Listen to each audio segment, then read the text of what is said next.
Hello, everybody, and welcome to the first slash fourth episode of Fanboy Talk. This is TroyBoy17 coming at you live, and I'm joined by my good friend Mithi, also known as Film Caffeine, also known as the director of CODA, the CODA that the CODA that came out in theaters. Everyone watch. Yep.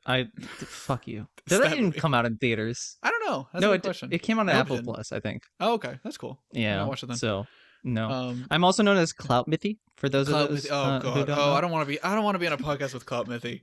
Don't worry, I'm suppressing him for now. He's coming in bits and pieces, but I got him out mostly this morning it's like a Jekyll and Hyde thing.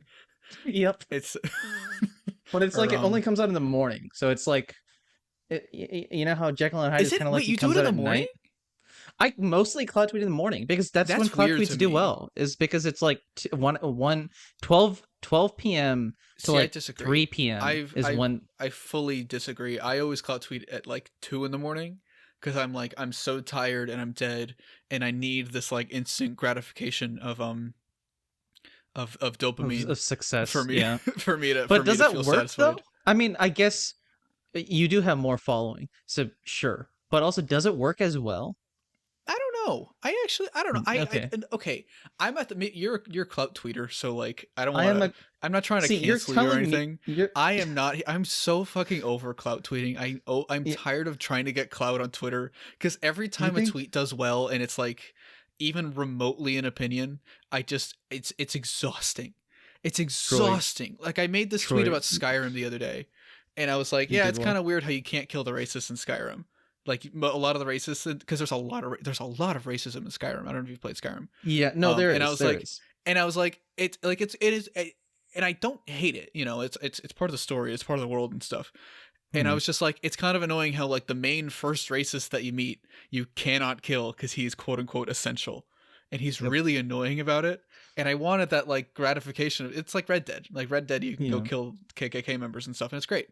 But that tweet somehow got seen by like so many people, and it got like 300 likes, which isn't like, I mean, I guess I don't want to say that. No, it's good. It's a good tweet. That's not like my James Corden tweet, but it's a good tweet. It's a success. Yeah, it's a success. But and it's like Twitter has become just a place where I say things that are stupid, and people still think I'm being like I really care about what I say on Twitter, and I really don't. No. See, here's the thing, Troy. Yeah. Do you think I like this job? I don't. Every morning I wake up and I wish. What's the fucking? I'm trying to remember what I did. I did a film, like a short film thing for a Twitter competition 2 years ago, and I was like, every morning I wake up and I wish I didn't wake up, and it's the pain, it's exhausting, or whatever the fuck. That's how I feel. Go and watch that stupid fucking short I made. Every time I clout tweet, a part of my soul like just chips off, you know.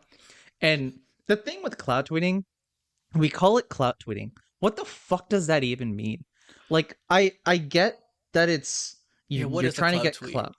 What you don't know, because we call everything a clout tweet, but sometimes we do genuinely tweet, but then I'll get replies from like 2 people that's like, oh my god, stop clout tweeting, and I'm like, yeah, I guess I didn't need for that to be a clout tweet. To me, a clout tweet is like, it would be it's like tweeting something that is like overly like trying to capitalize on hype or something. So like say a Spider-Man trailer hypothetically were to come out, and then tweeting, oh, when we see them in the movie, and then just tweeting 4 screens, like and especially when it's like 4 pictures, you know, when it follows a clear format of viral tweets, you know, and it's like clout tweets can be genuine. I have made all of my quote unquote clout tweets I do believe in. I'm not you. I don't fake my clout tweets. I fake like if I clout tweets. I'm gonna say 30% of my clout tweets are fake. How about that? I keep 60% of them. 30 is kind of lowballing it based on what I know about you, but okay. 40%. Can we skip by 40%? Sure, 40. I'll go with 40.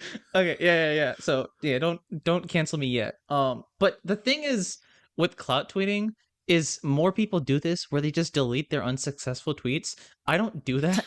I do. So all of my unsuccessful tweets are still up there. That's really with funny. Like fucking 2 likes or 3 likes. I tweeted this one thing, and I don't know if you saw it, but everyone in Nightcast was making fun of me. I tweeted the scene in the Spider-Man No Way Home trailer where there's like the Doctor Strange going crazy and there's some portal stuff. I tweeted 4 screenshots from the trailer, and I captioned this. I captioned it with, oh god, I captioned it with, "This looks so cool. It's going to be crazy," in all caps with 3 exclamation marks. It was the worst tweet I've ever made. Yeah, that hurts. Ever made. No, I think the worst tweet you've ever made was when you made 2 simultaneous tweets. Was it about TASM? That they were both exact opposites. Yeah, and I did them right in the row, like 30 minutes apart from each other. That made me so fucking mad. That was beautiful. The day I scheduled like 50 COD tweets. Of course, the pro TASM one did well. Of course, that one did well. See, the thing is, Twitter loves TASM, as we can tell from like, what was that, a Screen Rant poll or something? I saw that article and I was like, that's interesting. I think it's I wonder if it's a demographic thing, because a lot of TASM fans are my age and a little bit younger, like kind of 18 to 24, and like, because it's like I don't want to say because they grew up with it is the reason they like it. There's a lot of good things to like about TASM, but no, I think a lot of it is because they grew up ties to that. Yeah, because a lot of people grew up with the Raimi movies and they love the Raimi movies. Fucking exactly. HiTop, that's his whole shtick, right? That was his childhood, and it's like, and I mean, for me, I grew up with Spider-Man 3, TASM 1, and TASM 2, which some people consider just the worst of all Spider-Man movies. See, I had a good life. I still grew up with it. I had a good life. I grew up with the Raimi trilogy and Spectacular Spider-Man. And the comics. I read comic books.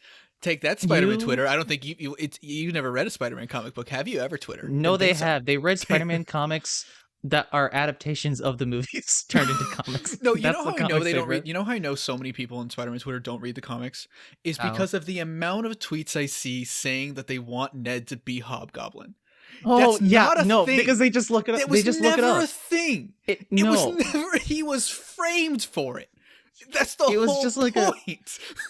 Who isn't Ned Leeds in? Is Ned Leeds in Spectacular? Yeah, he is, right? I actually don't think it's Ned Leeds. It's Ned Lee is what the character is. But I don't know for sure. It's hard to. It might be. I don't. He's the character. He's the reporter. He did. I mean, he flirts with Betty, right? In that show. Yeah, and I think they've only said his full name once, and he said it quickly. And I was like, did he say Ned Leeds or Ned Lee? And I didn't want to pull up subtitles and stuff. So it might be him and it might not be. I'm not totally sure. Yeah. But like, it's just hilarious to me, the amount of people.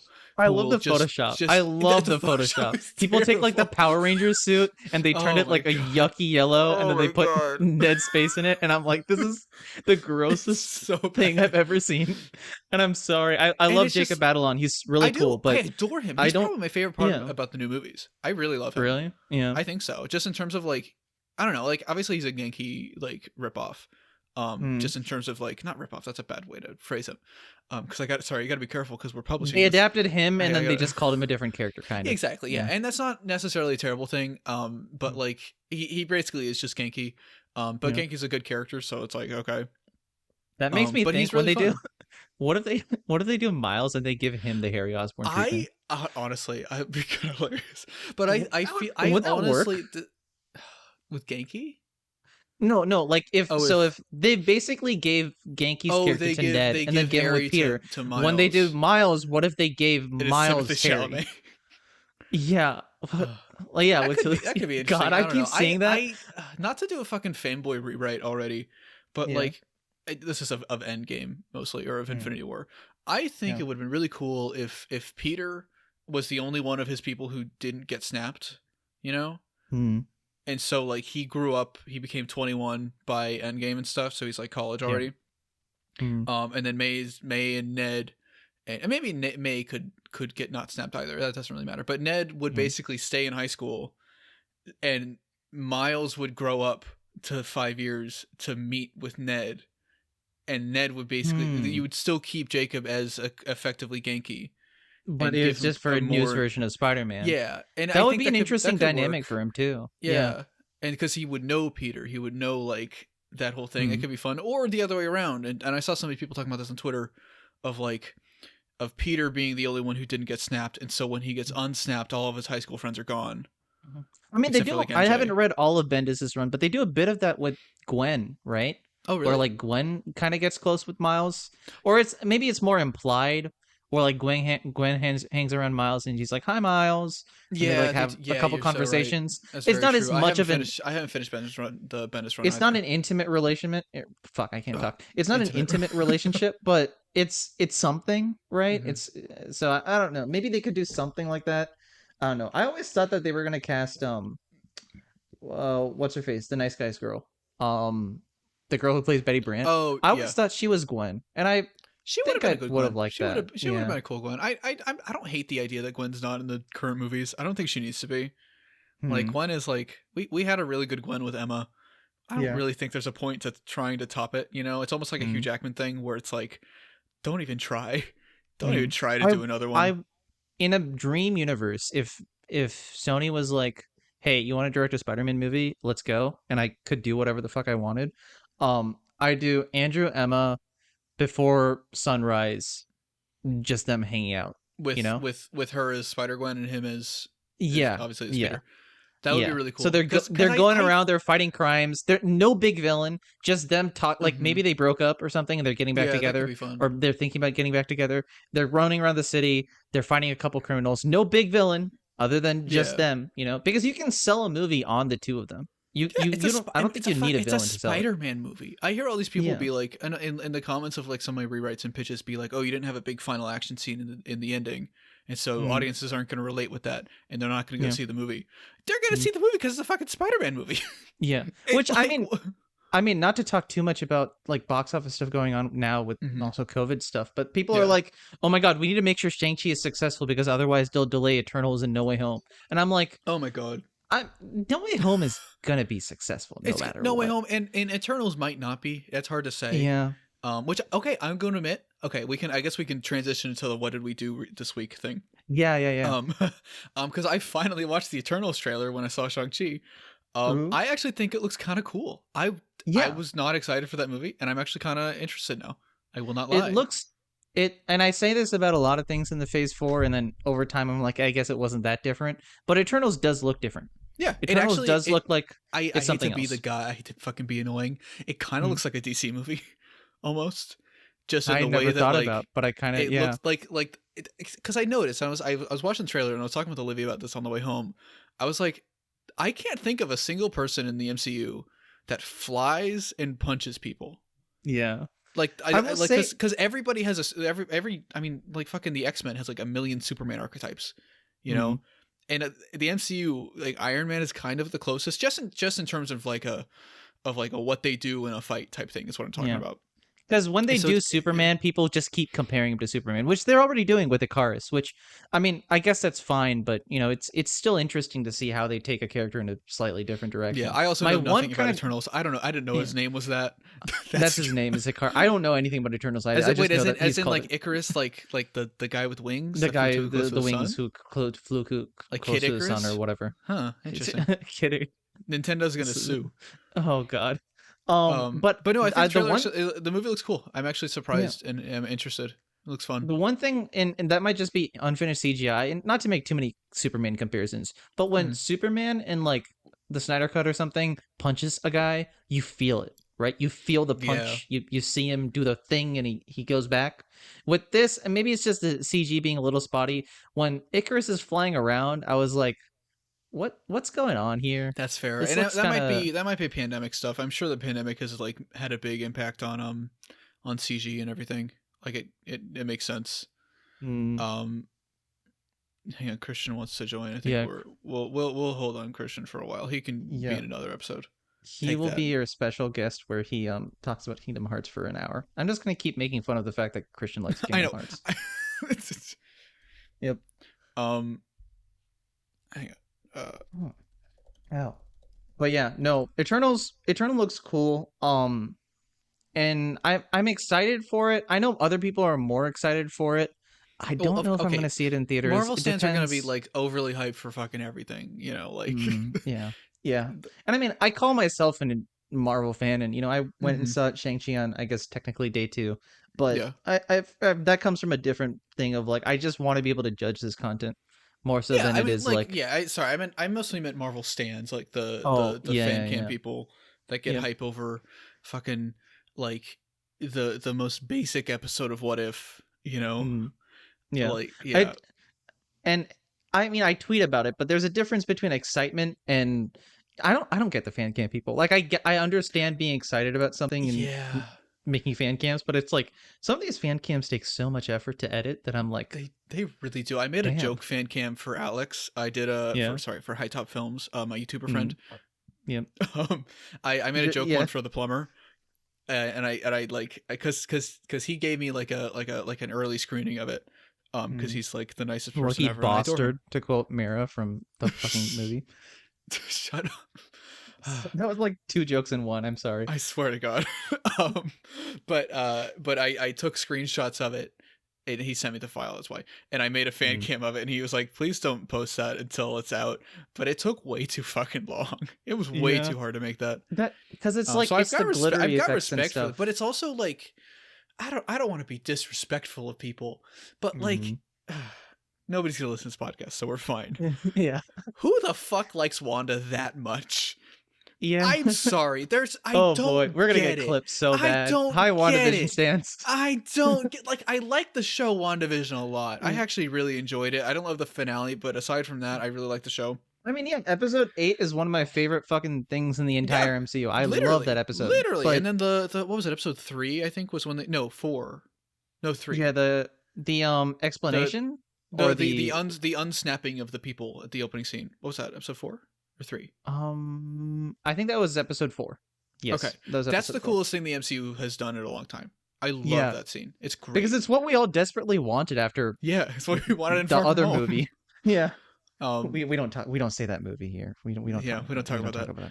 But like I like there are certain characters when it's like, and like granted, people could relate to Wanda, like whatever, you know, feel free to. I mean, I relate to Black Canary in Birds of Prey, and she's barely in that fucking movie. Which she's getting a movie now. Hell yeah! I'm so excited. I'm so excited. It's gonna be killer. Except it's on HBO Max, which is like only on HBO Max. That's kind of annoying. But that's a fake movie, troll.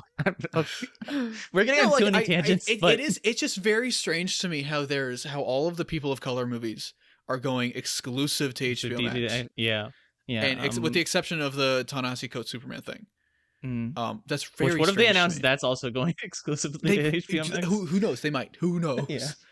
But that could also mean that that might be a lower budget, which actually might be better. You know, I'm not opposed to the idea of like HBO doing like basically being like Netflix of like original, like fucking an original movie every month, you know, and it's like a DC movie and it's like a smaller character that stupid Warner Brothers may be scared wouldn't work on screen. Which it would work Joker on screen. A Blue Beetle movie would do well.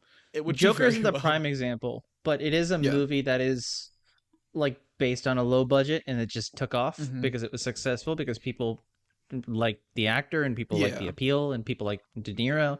So I think the Joker. I mean, if you just make more of those stylish movies, maybe not those style, but those parameter based movies, you know? No, yeah. I think HBO Max is a place Birds of Prey to an extent. Like Birds of Prey didn't like blow the box office out of the water, but like it's critically well received. And like if they can do even smaller budget than the Birds of Prey, like hour and a half long movies with 2/3 of Birds of Prey's budget. You know, every month you could get DC fans, you could get film fans, and you could build up a following of quality. Like HBO Max very much is aside from a certain show, very much is the quality streaming service. You know, you go there for the good shows and the good movies. We'll talk about that show one day. We'll talk about the show one day. We'll talk about that show one day. We'll talk about the show. Fuck, you're. Oh God. I'm tempted to like once it's over make like a 4-hour just rant about it. 4 hour. Oh Jesus Christ! Like a full like you know those YouTubers like that kind of. Do we want to wait on me watching it? Wait till the season's over, and then you go back and rewatch it, and we do a commentary that way. That would be, you know what we could do? That would be a thing where like I script something, right? And then in between the scripting, I add your just commentary over certain moments of the show. That would be fun. That would be very fun. But yeah. Don't watch this show. If you're listening to this, you know what show we're talking about. So. The show that will remain nameless. Yeah. What if? That's what we're talking about. Yeah. What if? Yeah. I quite like What If. I actually enjoy What If. You want to talk about episode 4? I want to know your thoughts about episode 4. Let's talk. I mean, it's been a few days. I think it's fair if I want to add a little spoiler thing. Also, it's only half hour. I mean, if you're watching this podcast, you've seen What If. But I can add a little spoiler thing. Yeah. Spoilers till episode 4. Or I may not. If people in the future are watching who's to say? Yeah. But yeah, I really like the show. I really like, just in general, the show. I like I didn't like the first episode. The first episode was very like. I like the idea of Captain Carter a lot. I think that's really cool because I love Peggy. Awesome. That's the thing. Haley Atwell is really good. She's great. But they didn't write the characters like the characters are written normally. You know, I'm a huge fan of the first Avengers. The first Avengers movie. Sorry. I don't know if you're the one that said it. I don't know if you're the one that said it, but someone said it. Maybe it was me. It felt like if they made Captain America the first Avenger today, minus the gender swap, that's what it would look like. Yeah, you know? And it felt almost like this is gonna be a weird comparison. You know when like Disney will have an original movie, like an animated movie like Frozen or like say Moana, but then they'll have a TV thing, like a 10-minute TV thing, like with the same characters. A Frozen Fever, or like Olaf's Big Adventure, where like the characters are written worse because it's the B writing team, and just a lot more two-dimensional. A lot more two-dimensional. Everybody's kind of like siphoned into just a single trait. And like it's mainly played for laughs. It's mainly played for like fun, like enjoyableness. Which is funny that it's two-dimensional considering it is a cartoon, but still it's like I feel like but it's a 3D cartoon. Yeah, that I know that's why that joke didn't work. Fuck. It didn't work. I mean the background animations are kind of 2D, right? The animation is kind of interesting to me because it's like they've got the 3D assets for the characters, but then they've got like for effects it'll be the 3D thing. Like I noticed in the first episode, like there was smoke pluming and stuff. That was 2D. That was hand drawn. I think it was hand drawn. Or the background explosions and stuff are all hand drawn, like fiery. Yeah, crap. And that's kind of cool. I do dig that. Yeah, it's good. But then there are times when it's like, it feels a little weird. I don't know. It reminds me the slightest bit of Spider-Verse. The slightest bit. A little bit. Yeah, it feels like a cheaper Spider-Verse, which is exactly. It has to be cheaper. It's a fucking TV show. But. Yeah, I dig the show for sure. I think the third episode, everybody's saying the fourth episode is better than the third. I actually think I like the third episode just a little bit more. Really? I don't know. Maybe it's just because Iron Man died and it made me happy. But I feel the opposite. I feel like the plot was maybe tighter in the third episode. Yeah. But there's something about the third episode, especially I guess spoilers for episode 3. The stuff they do with Hank Pym, I don't know. It's very out of character. Yeah, and I just if they built up to that a little bit more, I would have been fine with it. But the problem is it is like 20-30 minutes. They don't get to really do anything crazy. And so it's weird how the show is already dealing with the basic like what do I even say? Like the What If comics have had this issue because they're one-off, they're one-shots. They've had this issue where it's like because it's a comic. They've had this problem where like the idea is this very kind of grand scope idea because it's this really cool like what if pitch, that's how comics are made, pitch based. Flash Thompson Spider-Man and Flash Thompson Spider-Man crap. But how do you wrap it up in a single issue too?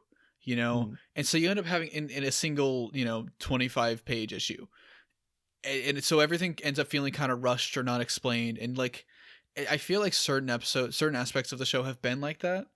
And that's the third episode mainly. Like the fact that like a huge portion of Hank's motivation was based on a thing we didn't see. Yeah, was we really should have weird. Seen it. We should have seen it at least in that moment. But then it would ruin the twist, which is weird too. Yeah. So it's kind of the double-edged sword and stuff. I still like the third episode a lot. I also kind of like Lake Bell as I do too. I like her as I think the voice fit. Mainly because I just really like Belle and I really like her as Poison Ivy because I remember watching amazing Harley. That show. She's Go watch that show. She's my favorite Poison Ivy. She's easily my favorite Poison Ivy. Yeah. Which is I guess not the highest bar, but like best Poison Ivy in any media.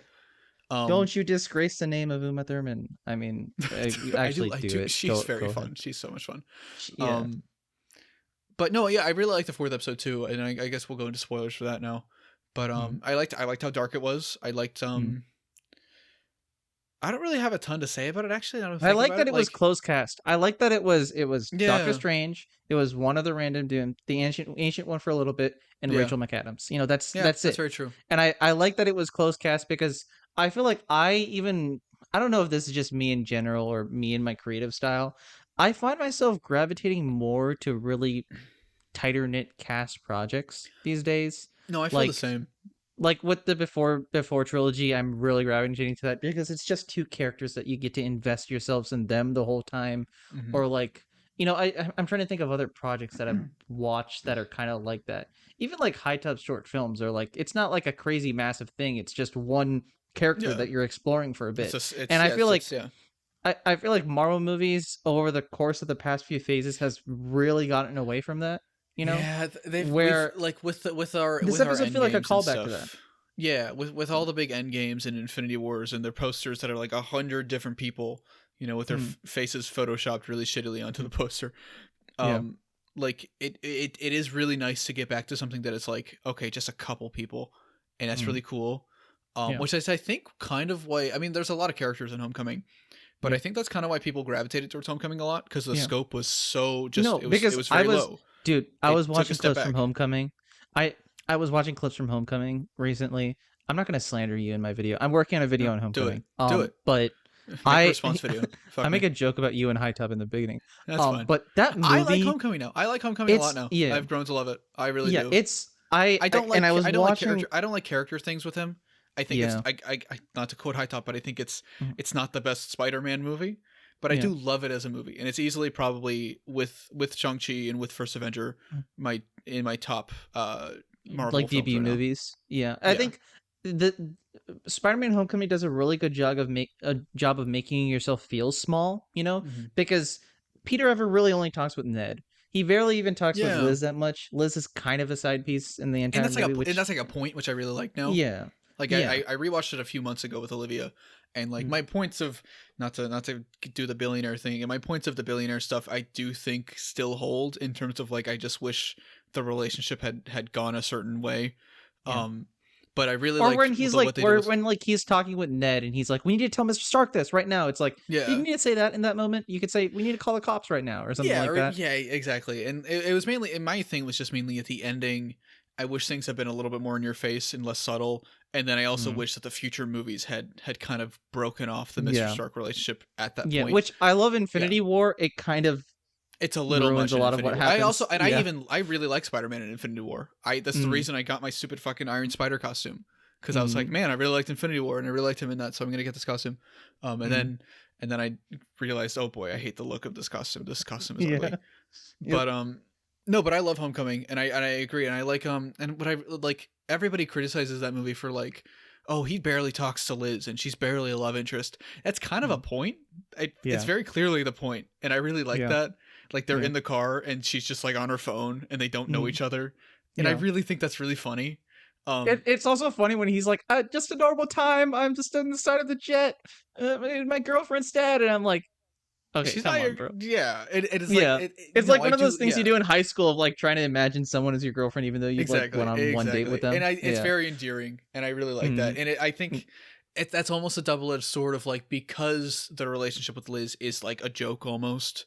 It makes the like quote unquote consequence of her leaving as a result of the Spider-Man stuff. It makes that feel less like important.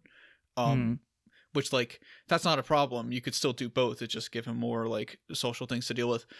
But like no, I love that movie. I think it's great. I want to do a commentary on it with like if I could get HiTop on it, that'd be great. He doesn't want to talk about Spider-Man stuff. I don't want to drag him into it. But like that would be my last like. Hey, get him on a commentary for this show instead. That'll be much better. Oh, for the show. Oh no! Oh no! Clout Mithi has come back, and I'm thinking of the best ideas to get views and also destroy souls. Oh wait, the next What If is a Spider-Man thing, isn't it? Is it the zombie Spider-Man? No, the next What If is Party Thor, which is I'm like, okay. What the fuck is Party Thor? It's like, what if Thor landed instead of New Mexico, he landed in LA? Which I'm like, okay, what is he gonna just turn into Logan Paul? What the fuck? Like, wait, that's what the episode is. Thor's personality wasn't really that. I get. Like it's just it kind of it. That's weird. I'm sorry. I feel like, okay, my thing with this What If show is like half of the episodes are like, holy shit, this is like a really great use of what if. And I think the last episode, so it's episode 3 and episode 4 really are. It's like, whoa, this is a really great use of the universe. This is really cool. And then other ones are like, what if this character did this? It was this character instead, or what if this character landed here? You know what I feel the pitch was? I feel like the pitch was Jeffrey Wright wants to be the Watcher. We want to do Captain Carter because we like Haley Atwell and she's going to be in Mission Impossible. And we want to do a Doctor Strange too. Yeah, we want to do a Doctor Strange thing. We want to do Marvel Zombies. Maybe we can do something fun with Ultron. Okay, we have like 5 episodes left to fill. Yeah, I feel like that's what and I feel like that's what the pitch process like was. Like Star-Lord, T'Challa. I haven't seen the episode, and like obviously it's Chadwick's last thing, so I do want to watch it. It's a good episode, but definitely really something that they came out of necessity. That's and what the fact that it's like the fact that it's the second episode, I feel like they should have started with the 3rd episode. Start with like this is a very it's a good use of what if and stuff, and it's not a perfect episode or anything, but I think it's a much better episode than the Captain Carter one.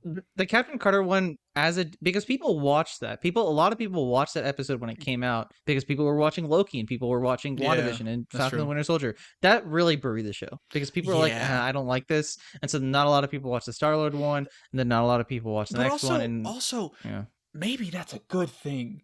Maybe it's okay because people can don't have to watch every like MCU thing in the world. Exactly. Maybe you could, because I mean, like, I don't know, and I saw a question about this, so when we get to questions, we can talk about this. But like, I think that the direction Marvel should be pushing away from, you have to watch every piece of media. Like remember when I was like, do I have to watch Loki before I see the Spider-Man No Way Home trailer? And like you were like really. Kind of maybe not to the level where it's that important, like, I'm gonna guarantee Loki and the TVA and the word variant might be said once. I think, but aside from there that, are all these leaks coming out about variant Spider-Man or variant Doc Ock. I think that's the only thing that will really seep into it. That is not.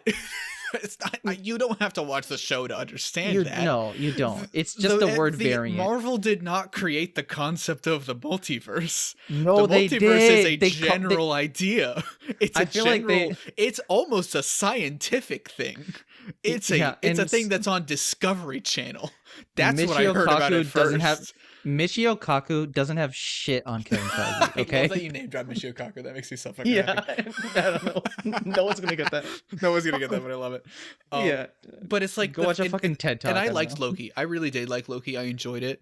But at times it did kind of feel like we have to make the show to explain the multiverse. The MCU. Yeah. Yeah. Which is why I like episode 2 of that show so much, because it just feels like them hanging out and being boys and talking about jet skis and doing interesting things with time travel. Yeah. Like that's what it didn't exist to be like, oh, multiverse, we gotta explain it for later. It was like how would somebody hide from a group of people where there is time travel? Yeah, and I think that's really cool. Because I know you didn't watch Loki to get away from the discussion of it all, but if you followed me and Christian's reactions to Loki as it went along, first episode was fine. The second episode we both were just in love with and decided to make a video in like a week. But then after that, the third episode... Your video was on the second episode? It's on the second episode. We did it in a week. We did it within a week. I guess I fully understood everything you were talking about because I was like, yeah, I know what's going on because I only watched the first episode. Yeah, no, it's a good video though. Everybody should watch the video if you haven't seen it. It's great. Yeah, thank you.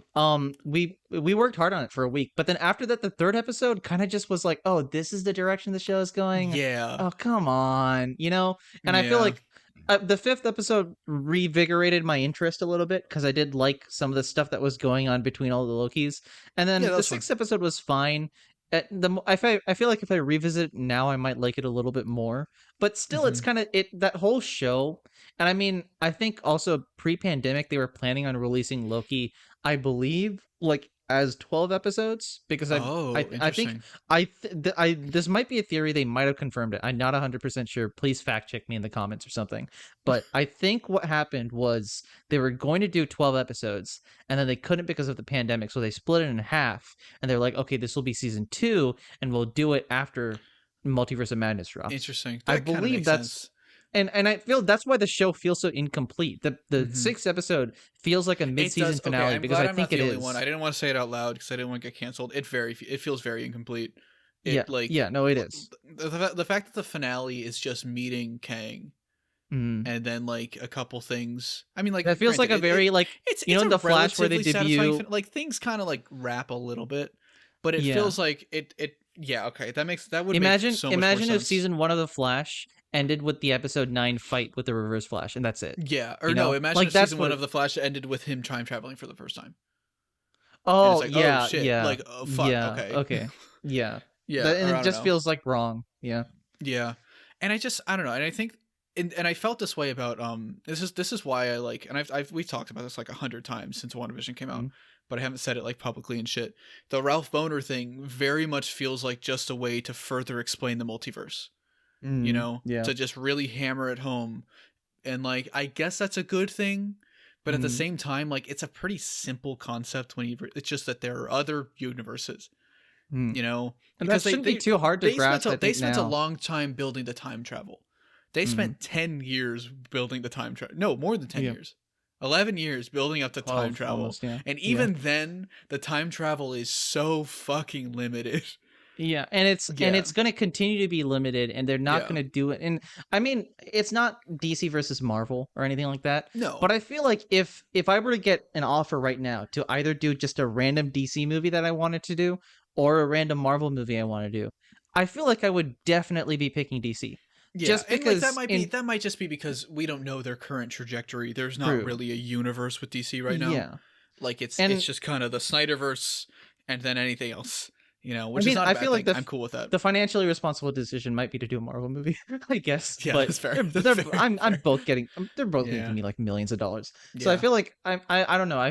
It's not that I'm looking more forward to what DC does, because I'm still looking forward to everything Marvel does. But it is a TV show. It is Game of Thrones. It really is.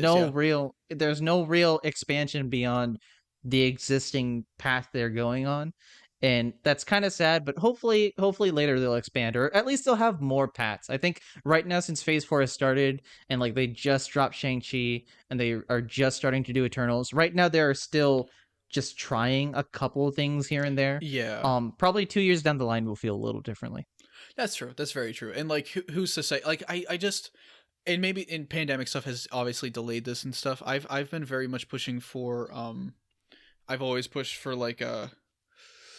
How do I describe this? Even as far back as like when I did the old podcast with Austin, like we were pushing for like Marvel needs to break out of the like linear storytelling and move into like, and it's kind of how DC does it, of like pools. Yeah. You have your Justice League pool, you have your Magic pool, you have your street level pool, and you have your Batman stuff and your Superman stuff, your Lantern cosmic stuff. Like everything's kind of off in their own bubble. And then they connect a little bit. They interlap, but it's not like you have to read Green Lantern to understand the new Batman issue. And they did a bit of it in Phase 3, right? Yeah, and I like that. Spider-Man Homecoming is very different than Thor Ragnarok, which is very different than Black Panther. And they both came in the same period of release. With those movies, you have to watch them all. Yeah, I mean, I'm talking about like and granted, it's a TV show, and that's fine and stuff. But if they're gonna pump out a ton of movies and a ton of TV shows, forcing people to watch, you have to watch WandaVision to understand what's going to happen in the Falcon and the Winter Soldier. No, you do not. The best way to understand how Marvel can take things from DC is just to understand how they marketed Aquaman and how they marketed Joker. Yep. Those are two movies that they both made $1 billion, right? Or did Joker make less? No, Joker made $1 billion. Yeah, they both made $1 billion, and the reason they did that is because you can't really tell that they're both WB movies. Yeah. I mean, you can, because it's the property, but like one is very different than the other. And I think, but the problem with Marvel is, as much as Eternals feels different than something like Shang-Chi, it's so heavily based on the Marvel brand that you can't. Even the thing is like, I don't hate it, and like the mention of the blip and stuff, I'm kind of getting tired of it. I am don't also know if you getting feel tired. the It same feels way. very forced. It feels very forced. Do we Every want single time do they're we like, want to do oh, our the Shang-Chi half the talk? Do you want to do people. a Shang-Chi talk now? Do you want to talk Shang-Chi now, or do you want to Yeah, let's do? talk. Yeah, let's Okay. talk Shang-Chi, and then we'll get to Spider-Man because Yeah. Okay. we have Spider-Man thoughts. Yeah. When they, so I guess we can just talk spoiler. Yeah. Well. Yeah. Sorry. We'll stay Talk on the little topic. no spoiler. Yeah. Little no spoiler, and then The we'll get into mention of spoilers. the mentioning of the blip has gotten very frustrating. It's not frustrating. Sorry, I'm really bad at picking words. Annoying. So everybody keeps trying to cancel me for my word choice. It's gotten very in it's their gore. It seems to only exist to be like, hey, we're in the MCU and this is the timeline. Yeah. It's like, okay, now we know that it takes place after Endgame. Of course, like the mention of Iron Man Endgame. and Thor in whatchamacallit, in Far From Home, where they're like, it's like he's Iron Man and Thor rolled into one. Yeah. Fuck does he remind you of Thor? Literally. Like, I mean, I guess he has a cape, but like he's a magic dude. Say he reminds you of Doctor Strange, you know? But nobody knows Doctor Strange, so it's like you can't even say that. Yeah, that's he's true. Like it's just I feel like because he's not like a public figure, Doctor Strange. He's a doctor. I don't think. Yeah, that's right. He looks like academic Dr. Stephen Strange. He looks like PhD. Yep. No, I think, and like I don't know. There's this whole thing with like the interconnected universe versus standalone things, and I think DC's trying that experiment of the standalone things more so. And I personally, as somebody who's super involved in the discourse and is kind of getting sick of it, the standalone things has made me feel a lot better. Like Black Adam, which I mean that brings us to Shang-Chi too. That's movie, why I like. I mean, so we're much. Complaining about a couple references, but at the end of the day, those are just references. The movie as a whole, it feels very disconnected, and I like that. And same with Black Panther. Black Panther feels like fucking. What in Black Panther is like connected to the MCU? Like a couple lines, and then just Claw. Even then, Claw wasn't really. If Claw wasn't really in the movie, and Claw wasn't really in Civil War either. It's a side piece, yeah. So.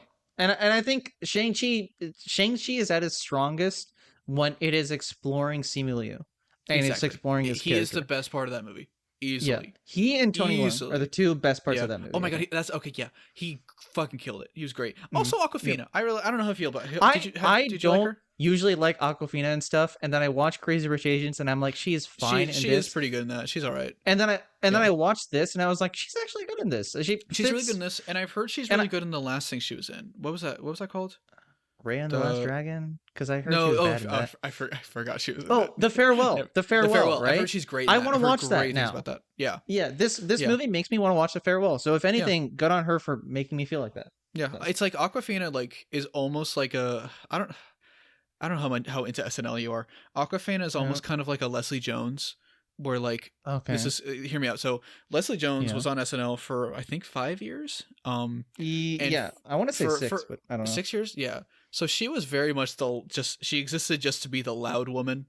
That's every character she played was the loud black woman, and it got to a point where it's like this is just annoying, and it was borderline so often racist. It was definitely borderline racist, and it was to the point. It was so often to the point where people were like, "Oh, Leslie Jones is just loud and annoying," and like it was that way for 4 of the 6 years she was on, and it like kind of ruined like a lot of people didn't like her.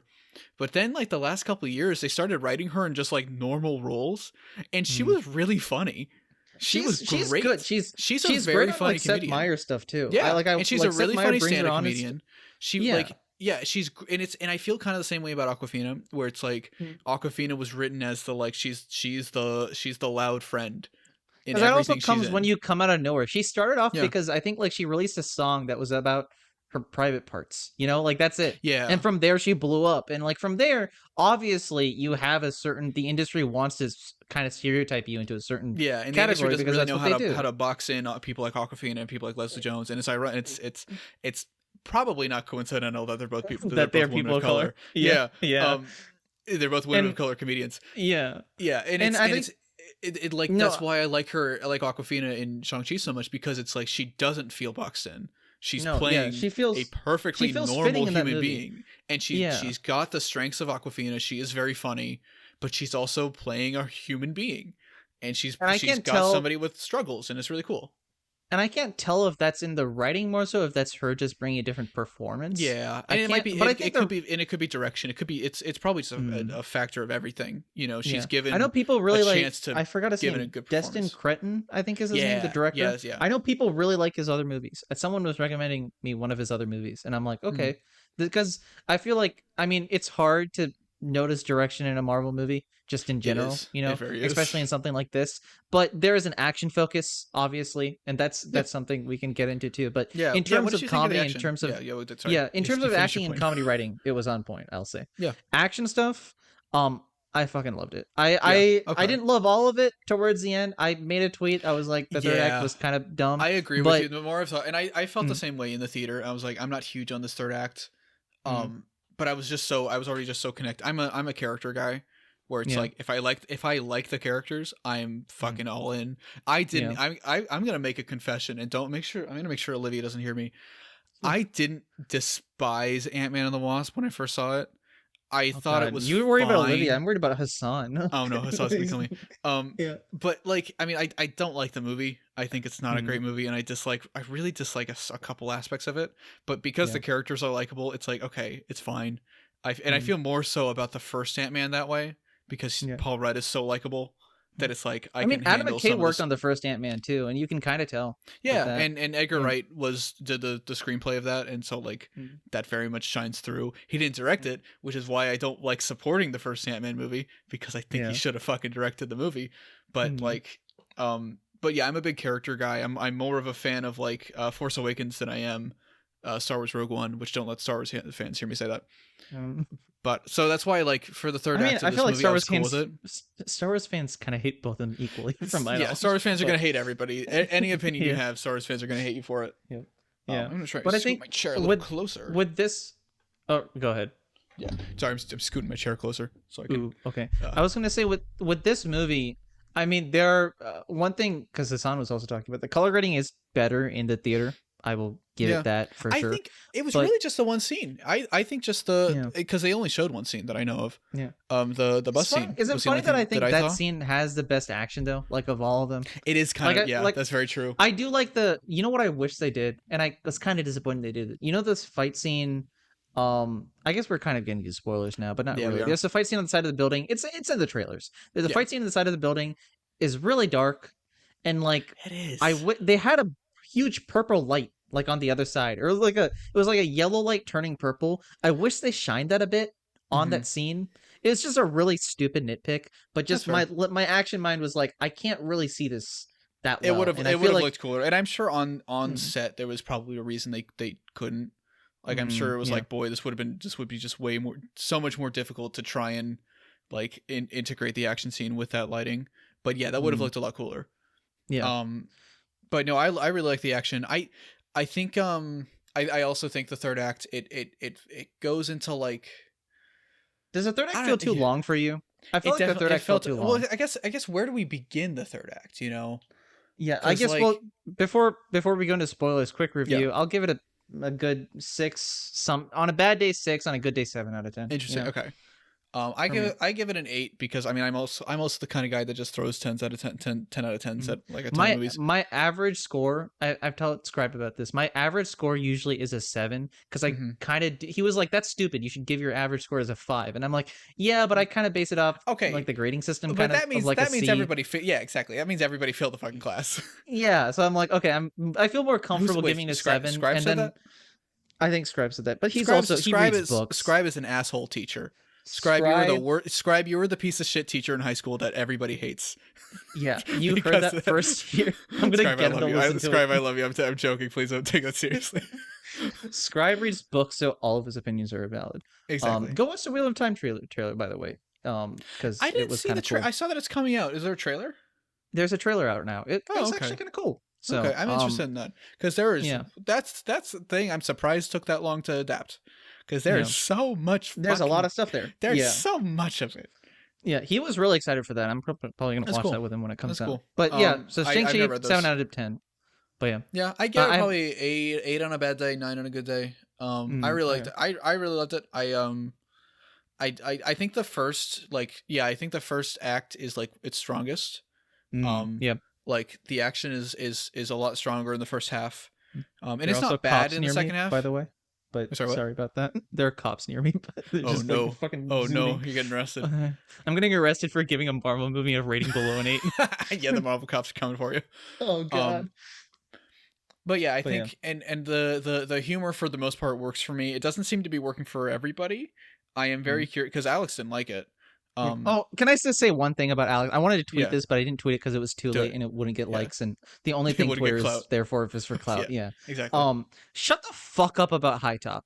Okay, literally, I like him a lot. He didn't like the. He gave it a 2 out of 5. I don't agree with the rating. Who cares? It's his opinion. Yep. People are like, "Oh my god, also, all he does is chase hate." 2 out of 5 is 2 out of 5 is half. That is probably I think I do believe Alex goes by like what Scribe does. Of like half is a mid rating. I think that's what I gave Mortal Kombat too. And it's like, okay, people are saying, oh my god, I'm gonna become a HiTop stan, I guess, but because I guess I was since like 2018. I am a HiTop. I've been a HiTop stan, motherfucker. So I'll fight to the end. People are like, oh my god, all he does is he goes on Twitter, tweets about like a bad tweets a bad opinion, gets some hate, and then plugs the plumber, and then but like it's kind of getting annoying now, and I'm like, okay, but it works. Fuck, does he do that? But it's like all he did was he said, I didn't like it. And that's it. And then people are like, oh my god, he's chasing clout. All that tells me is that you're so obsessed with viewing his opinion on a movie. Literally. So he still wins. Yeah. So I don't... his exact wording was, I wanted to like it. Yeah. That is even that's still a much more positive thing than they're trying to spin it into.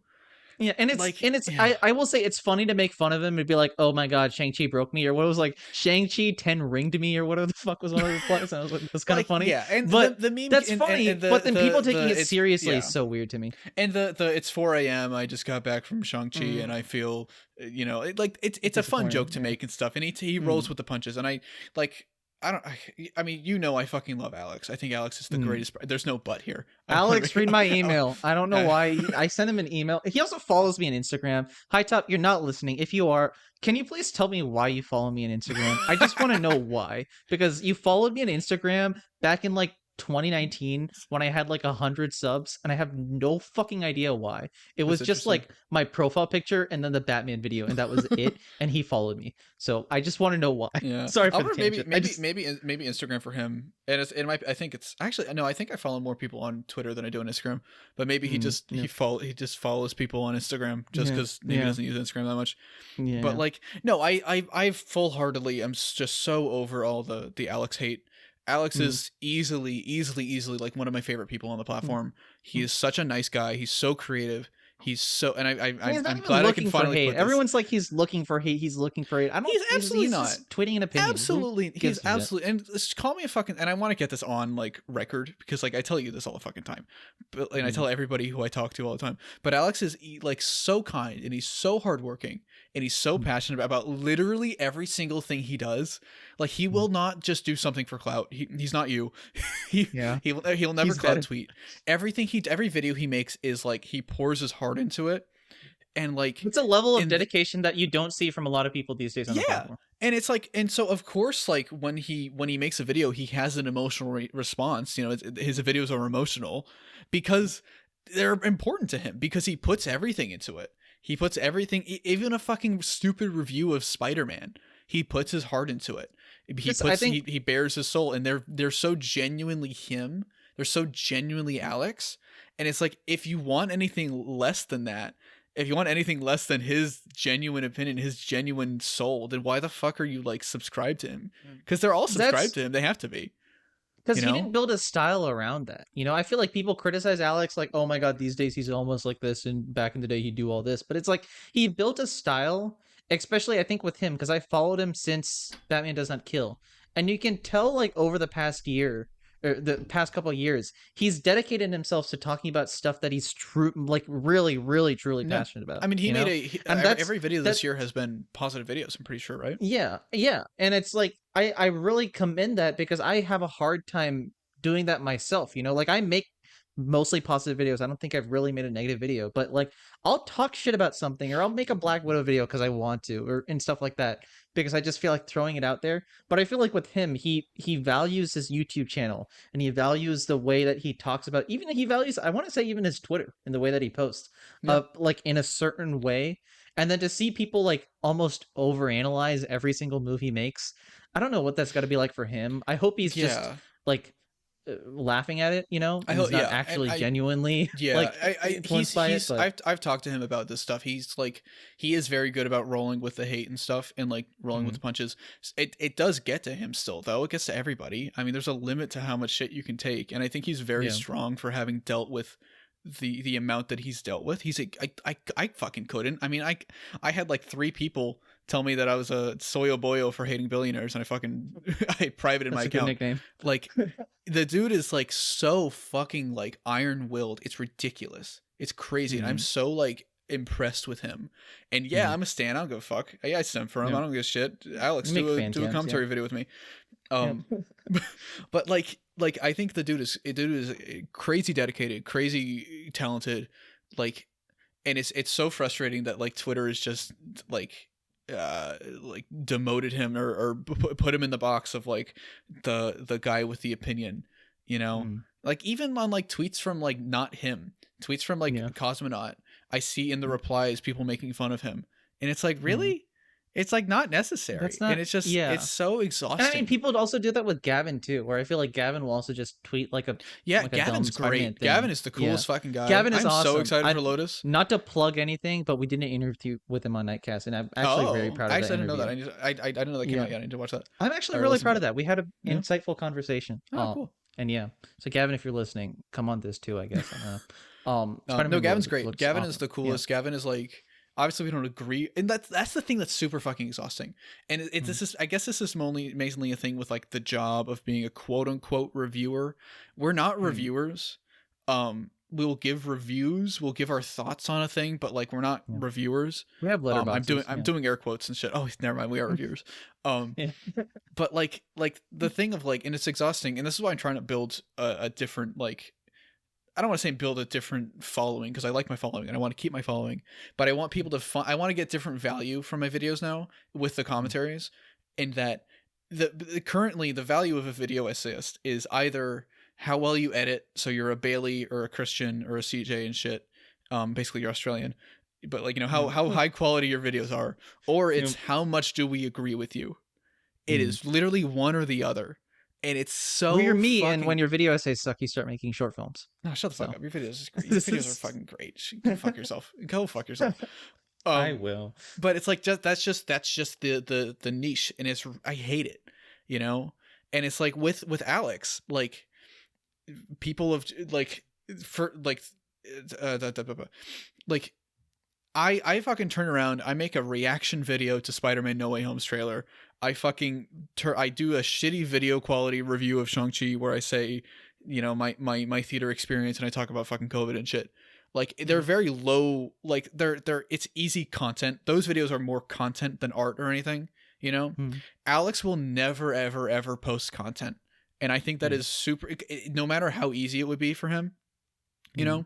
He has every right to make a super quick shitty video on Spider-Man No Way Home to get $1,000, you know, and pay for his rent. But instead he makes art, and instead he makes shit that he wants to make, and I think that's really admirable, you know. I'm never gonna do it. I'm gonna make content all the fucking time because I don't give a shit. I don't have that kind of self-respect.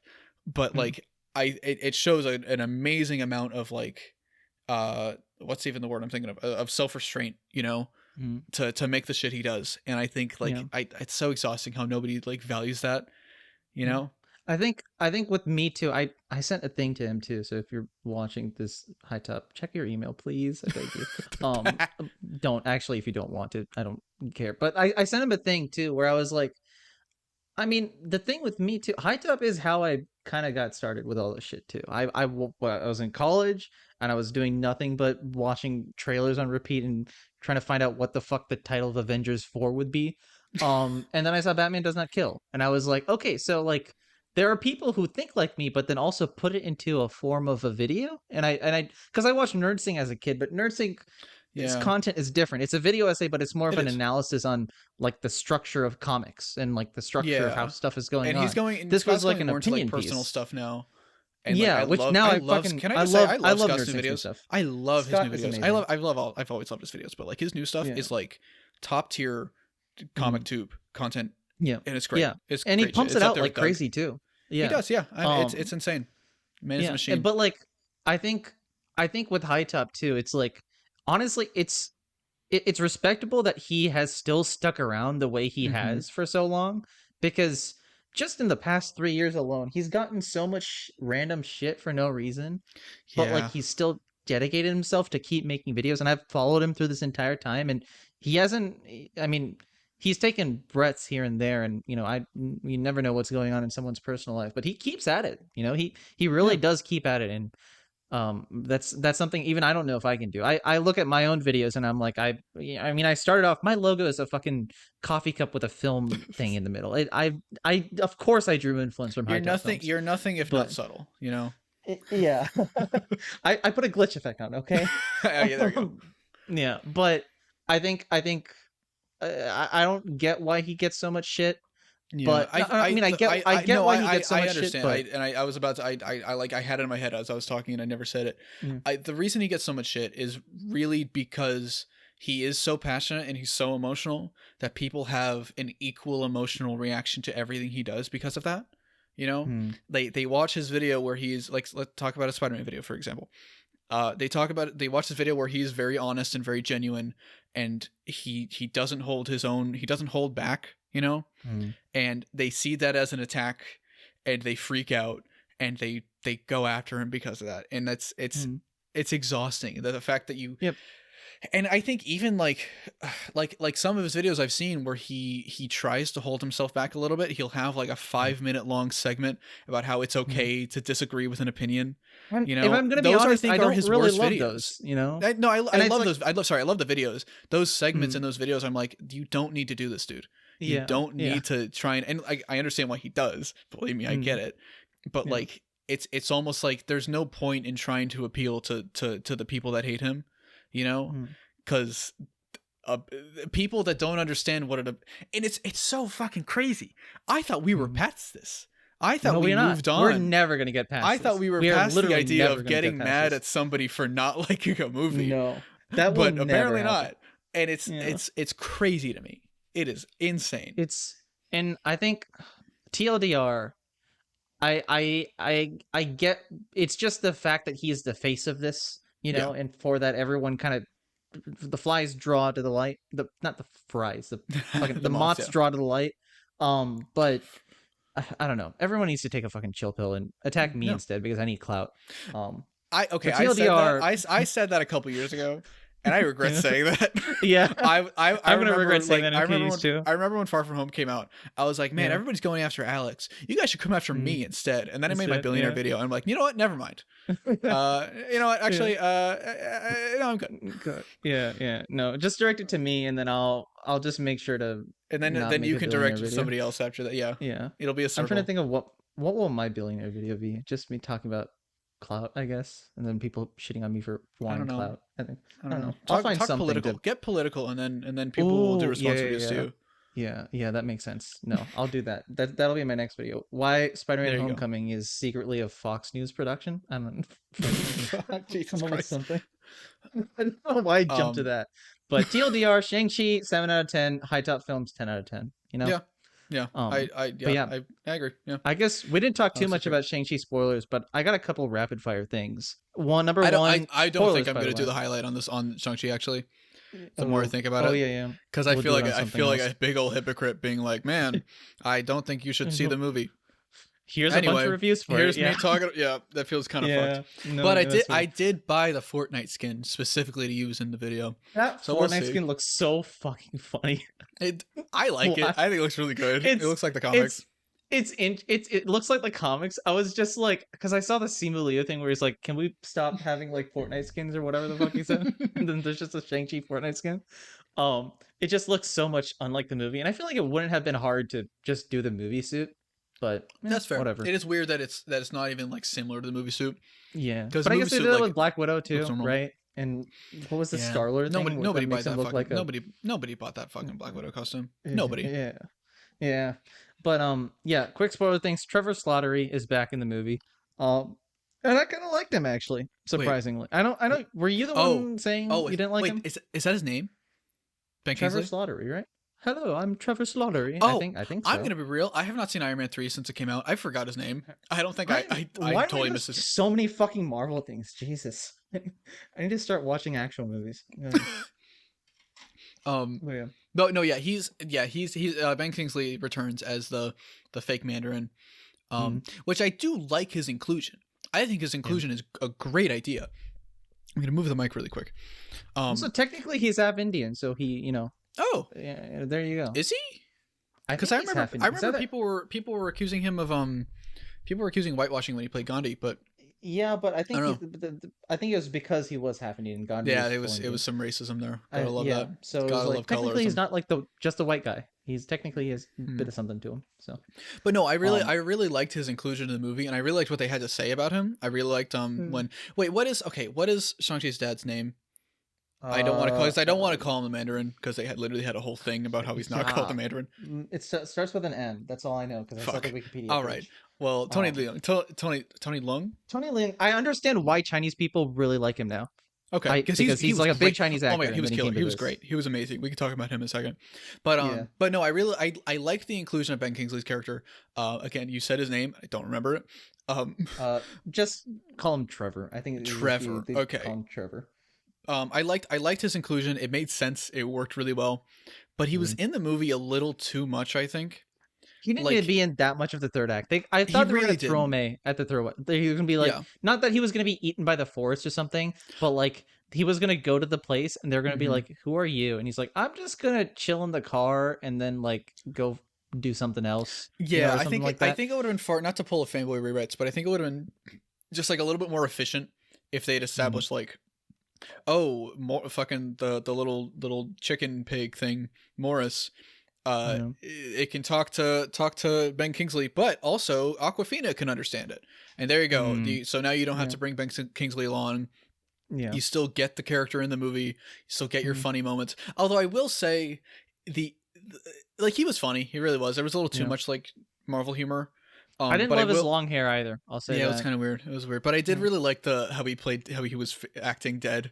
I thought that was very funny. Yeah, that was good. That was a good. That was a good bit. I'm almost like, was that worth him being in those other scenes? It might have been. Yeah, sure. I think he was fine. I mean, if we talk about the real Mandarin, his name is Wenwu. That's what it is. Wenwu. I didn't even look that up. I just remembered that for some reason. He was amazing. I think if not for the bus scene, the action scene where he kills all the people in front of his son when he's 7. Oh my god! Is like mirror? My other favorite. Yeah, with the mirror. Holy fuck, that was so cool. That was my favorite action scene. And it's weird for me to say that because this is my strange take. I don't like the combat mechanic of the rings. I'm not going to go full like weird nerd mode or anything like that because I don't know anything about combat, but the whole thing with the rings just feels weird because even in something like Black Panther, sure, there's a bunch of CG stuff, and I'm not just comparing it because it's a multicultural film. I'm comparing it because it's a weird different culture and there are different combat mechanics. They are with how action not just in the fact that they're multicultural with person of color leads, but they're relatively similar movies in that they're the solo outing. They're not really connected to any Avengers thing. I think I'm talking even just visual stylistically. It's like similar kind of combat mechanics, right? Also because it's good. That too. Yeah, that's a good movie. That's the other thing. With the way combat works in Black Panther, the CG is kind of whack, but at least it's grounded in something that you can see these characters doing. The rings just feels like, I mean, a part of it I do like because it's like kind of Dragon Ball Z, and even that scene where he like combines all the rings together, he's just making it Dragon Ball. But also, I don't know, it's just, especially the scenes where Tony Leung just goes flying and then he crashes into the mountain.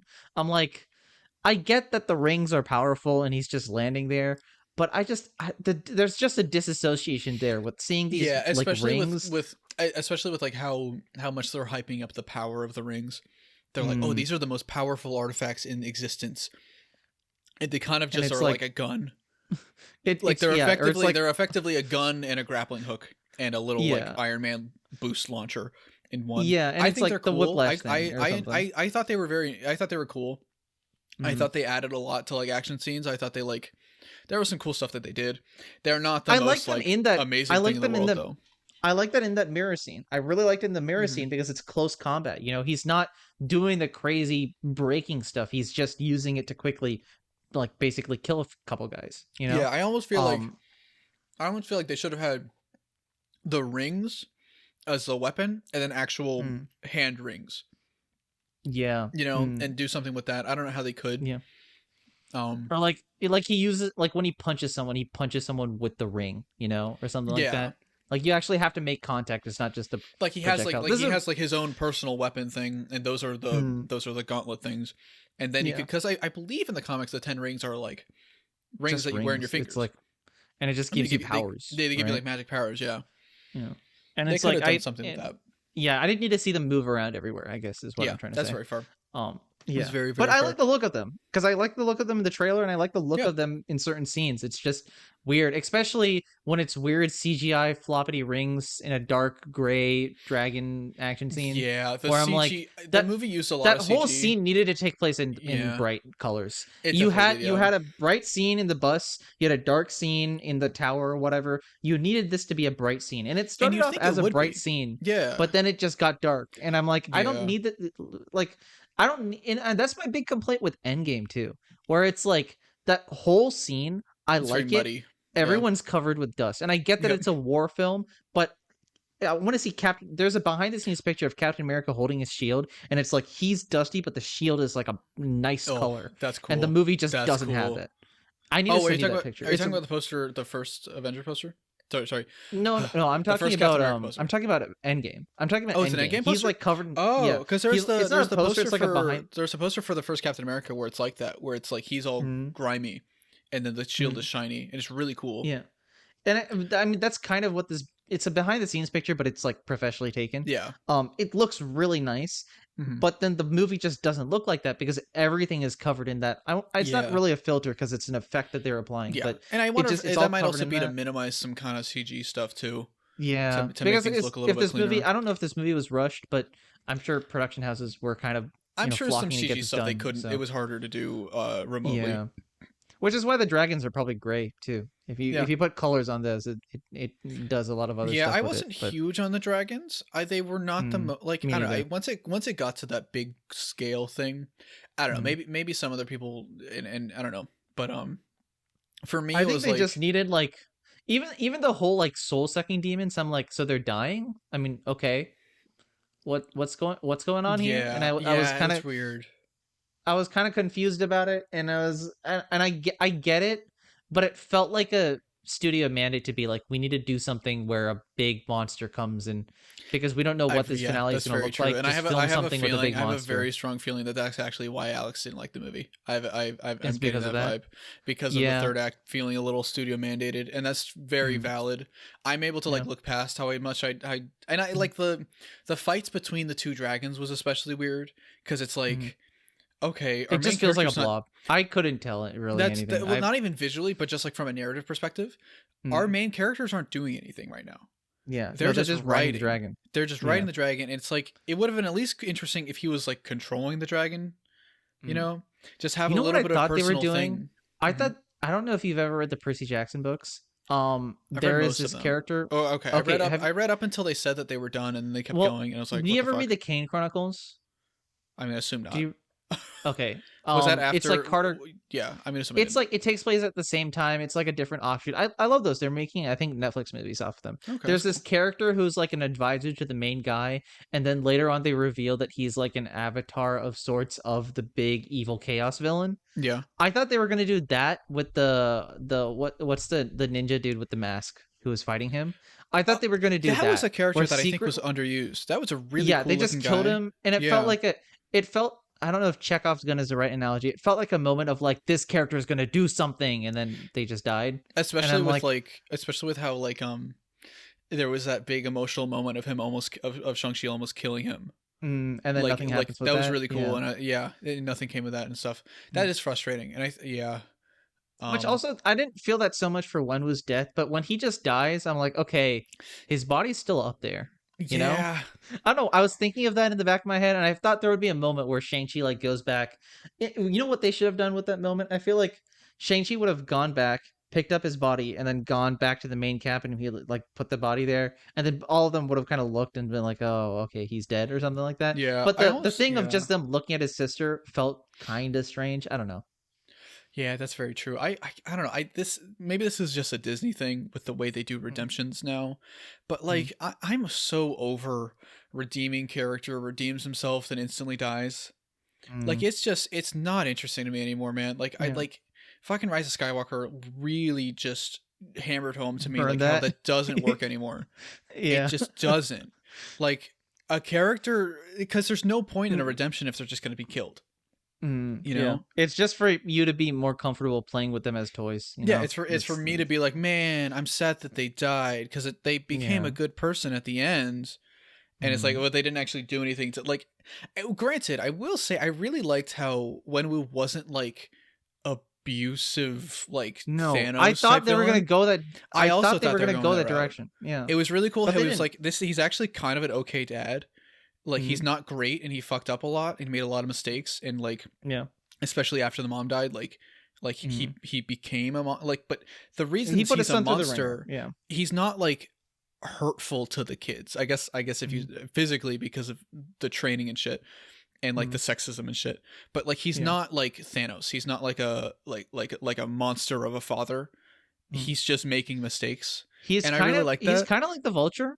Almost, but I mean, Adrian Toomes has a personality to him that is very distinctively different than Tony Leung's performance. Yeah, but it is kind of that same concept, I think, of like he's trying to do what's right for his offspring. It's just he's not doing it the right way. He's a piece of shit. He's an asshole, but he's not a bad father, if that makes sense. Yeah. He's gonna kill them dead. That's what he's gonna do. He's gonna kill them dead. I really liked his motivations. I loved the motivation of thinking that the mom is like trapped. Like it feels very relatable. It felt very like unnecessarily relatable. It could have very easily been like a power thing. It's like, oh, I want to go. I think a lot of that is Tony Leung's performance. I think a lot of that is the way that he but just from a script perspective, they didn't have to make it about the mom, but they did, and they like he clearly loved her, and I really liked that. I really related to that, and I thought it was really cool, and I really enjoyed that, and like it's like, so I've never, here's my big Marvel hot take that everybody's canceled me for. I've never been a big fan of this Thanos in this movies. No, don't really do it for me. Mainly because I just love the like I've always loved the relationship with death that the comic Thanos had, and it feels like they just kind of ignored that. And I like that part of Thanos because it's a very human thing, you know, of like everybody, like it's a strive for something that we can all kind of relate to, even when he's doing these like terrible things. And now I really want to know your thoughts on What If Episode 2. Oh god, maybe I do gotta watch that fucking show. Damn it. There's Thanos stuff in it. That's all I'm gonna say. All right. But like, and that's why I liked Wenwu a lot, because like it was a very human thing. It was a very human reason to do the things he did, at least in this movie, you know. And like I enjoyed that a lot. I thought that was really cool. Yeah. But yeah. I mean, another thing too, not to go crazy about it, but post-credit scenes. There's the one that we want to talk about, but also the Ten Rings one was interesting. I'm assuming they're going to get a sequel. Did you see that 10 Rings? Yeah. I'm interested in that. I feel like Marvel is kind of obsessed with after credit scenes to the point where it's like some of these scenes you could have just put into the movie and it would have worked fine. Like the 10 Rings one would have been fine in the movie. Yeah. It would have added a little bit of closure to the sister. And it's like it's not necessarily like a huge tease, but and like if we could live with one credit, it's okay. We can have one credit scene. It's not the end of the world. Which, I mean, speaking of the other credit scene, I mean, there's Wong is awesome, and I do like that scene. What the fuck is going on with the Hulk now? I don't know. Like, was that a hologram or was that an astral projection? Oh, I thought it was a hologram because she presses something on her. Like, yeah, you're right. It's a hologram. Right? It's a because that's what I thought at first. I was like, it must be an astral projection if he's not. Because I didn't think about that until like after I came back and then I was like randomly just browsing the internet. I was like, wait a second, he's not Professor Hulk. He's not Gray. So I was like, I don't. I'm glad that Captain Marvel has a long hair back. It's I like very the short hair. I thought it was cool. No, it's too LGBTQ, and I don't like right. that. That's you're right. It's too gay. It's too gay. We can't have the gays in our Marvel movies. We can only have the gays in our Marvel movies when it's the first confirmed character, and then they never say anything about it. And then they cut her hair and they invert her colors. No. But I just like Brie Larson looks nice with long hair. Yeah. I'm gonna stop talking from that point on. I'm gonna become a fucking coon. But no, I like that. I don't have like a ton of opinions on that credit scene. Like it's like okay, it's just fun. It's fun. Movies are happening. That's it. I like that it was fun at the end. I mean, it was kind of forced to see Wong singing karaoke, but it was fun. But it does still kind of fit with Wong, because Wong has always kind of been the goofier part of the of the Doctor Strange movies. So it fit, and I thought that was fun. I'm interested to see what they're gonna do with what the actual thing with the rings is. Like that's cool. I wonder if maybe that's a tie-in to like eventually Doctor Strange 3. 3 might maybe that's possible, or maybe Wong might just be in Shang-Chi 2 more. Yeah, that makes sense. Yeah, they like put him on the team or something like that. That's a good point. I have no idea. I mean, I'm seeing a lot of Captain Marvel fans, like fans of the comics, saying that this is the best she's felt in the MCU, which I really like. That's cool to see. What? I'm not the biggest fan. Like the 3 seconds of her? That no, actually, like the way she's written here is a little bit more in line with how Carol is in the comics. Oh, okay. Yeah. Which is cool, because I've never been like I love Brie Larson, but like I feel like she's never really been written to her fullest extent. No, she feels like she's like reading lines sometimes. Yeah, and like I feel like part of that is like studio stuff. Case in point, hey Peter Parker, got something for me. It's weird. And I mean it to death. And I don't want to put on like tinfoil hat trying to be like, oh, they're trying to be woke, progressive, fake. Like what's the word I'm thinking of? Performative activism and stuff. But like it does kind of feel like, oh, she's our big lead, so we can't really give her a ton of emotion sometimes. And that's a whole other conversation about Captain Marvel. But like I hope they do that with the Marvels. I think basically my point is Brie Larson is too good for the MCU. In the same way that I think Simu is too good for the MCU, I think Florence Pugh is too good for the MCU. I think a lot of people are too good for the MCU. Too good for the MCU. Tom Holland is Tom Holland rides a line with me. I've got a love-hate relationship with that guy. I don't know how I feel about him. Do we want to talk about Spider-Man No Way Home? Here we go. That's our finale. My problem with Tom Holland. He's British. Fuck that guy. He's British. Fuck the Brits. British people. Oh no, I said it on camera. No, I'm kidding. I'm just joke. I'm joking. You're losing half of your subscriber base right now. No, I've only got like 2% of UK followers. You say you tweet at like 2 a.m. You got some. No, they're all from Australia. Oh yeah, that makes sense. Yeah. But yeah, Spider-Man No Way Home. I mean, yeah. Is there much to talk about that hasn't? I have no There's clue. some stuff. Okay, wait. I actually have a question because I feel fucking stupid. Is the lizard in the trailer? I don't understand because why people are saying the lizard I had is somebody in the trailer. tell me that he was, and I'm like, where the fuck was he? It's just the thing where he looks back and there's like a portal opening and there's like a monster that reaches out and you can't see anything because it's super dark. That's all. And everyone's like, yeah, the lizard's confirmed. Yeah, they confirmed the lizard. And I'm like, I'm so tired of Spider-Man fans. What level of copium are they? Drifty's gonna like respond to this, be like, "Oh my god, you're so stupid, you don't understand." But okay, Drifty, tell me, where did they confirm the lizard was in the movie? I need to see actual confirmation the lizard was in the movie. Granted, the only reason we know Jamie Foxx Electro is in the movie is because they had to cast Jamie Foxx. They don't have to cast the actor for no, lizard. it's just a CG Eternals demon. That's all. Because also, I'm gonna guarantee he doesn't want to come back. Because it seems like you guys didn't really do anything with the character. Yeah, and I don't understand. They'll be paying him, so maybe. I saw the fan art that was really cool. I don't know who the artist was. But I wish it were Vulture and Mysterio instead of Lizard and Rhino. If it is going to be Lizard and Rhino, and look, I know it's not the classic lineup, and who cares? It's supposed to fit these characters, And I feel like Vulture and Mysterio are a very classic lineup for Sinister Six. I thought Vulture. No, they are. Yeah. I mean, okay, like if you mean classic, like isn't like the first appearance? Who gives a fuck about? Who gives a fuck about their first appearance? Use the villains that are good. Just put six people. Get 6 of them. Yeah. That's it. There you go. Put 7. Call this Sinister. No, 7. it is very weird to me, and like I don't know. We haven't seen. Who knows? Maybe fucking Scorpion is going to be like a factor Because like I feel like it makes no sense to set up the scene in Homecoming with Scorpion of like, hey, look, I'm the Scorpion. I'm the Scorpion. I'm gonna, if I knew who Peter Parker was, I would kill him. You know what's my weird theory? They weren't setting it up for Spider-Man. They were setting up for Morbius. That's my weird theory. Oh no! Yeah.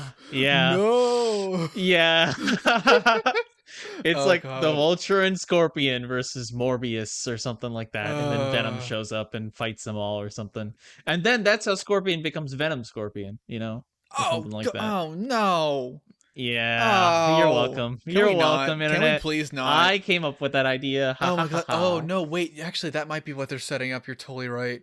Sorry, not like because it makes sense. Why would not Morbius and Vulture versus no, but like in terms of like Vulture, Matt Gargan has a relationship with this Peter now. Not a good relationship. Yeah. They don't know each other very well. Yeah. But there is like that kind of like, oh, he's from another movie. Oh God, it is. So it's possible that maybe there, if there's a potential that it's going to go from Eddie to Peter to Matt Gargan. Oh God, I really did not like Matt Gargan as Venom. He was really not for me. Yeah, and I didn't read enough of it, but I know that there was a distaste for it. It's like I'm like super in the minority. I quite like the Mark Millar Spider-Man stuff. I haven't read it in a long time. I'm not the biggest fan of Mark Millar, but like I liked that book. But even that's when I think that's when Matt Gargan became Scorpion. It was just weird. No, that wasn't Matt Gargan. No, who was that? That was some other guy. I thought it was Matt Gargan. I think it was some other guy, wasn't it? I don't know if I can't remember. Maybe. It's been so long. I didn't bring it with me in my big move.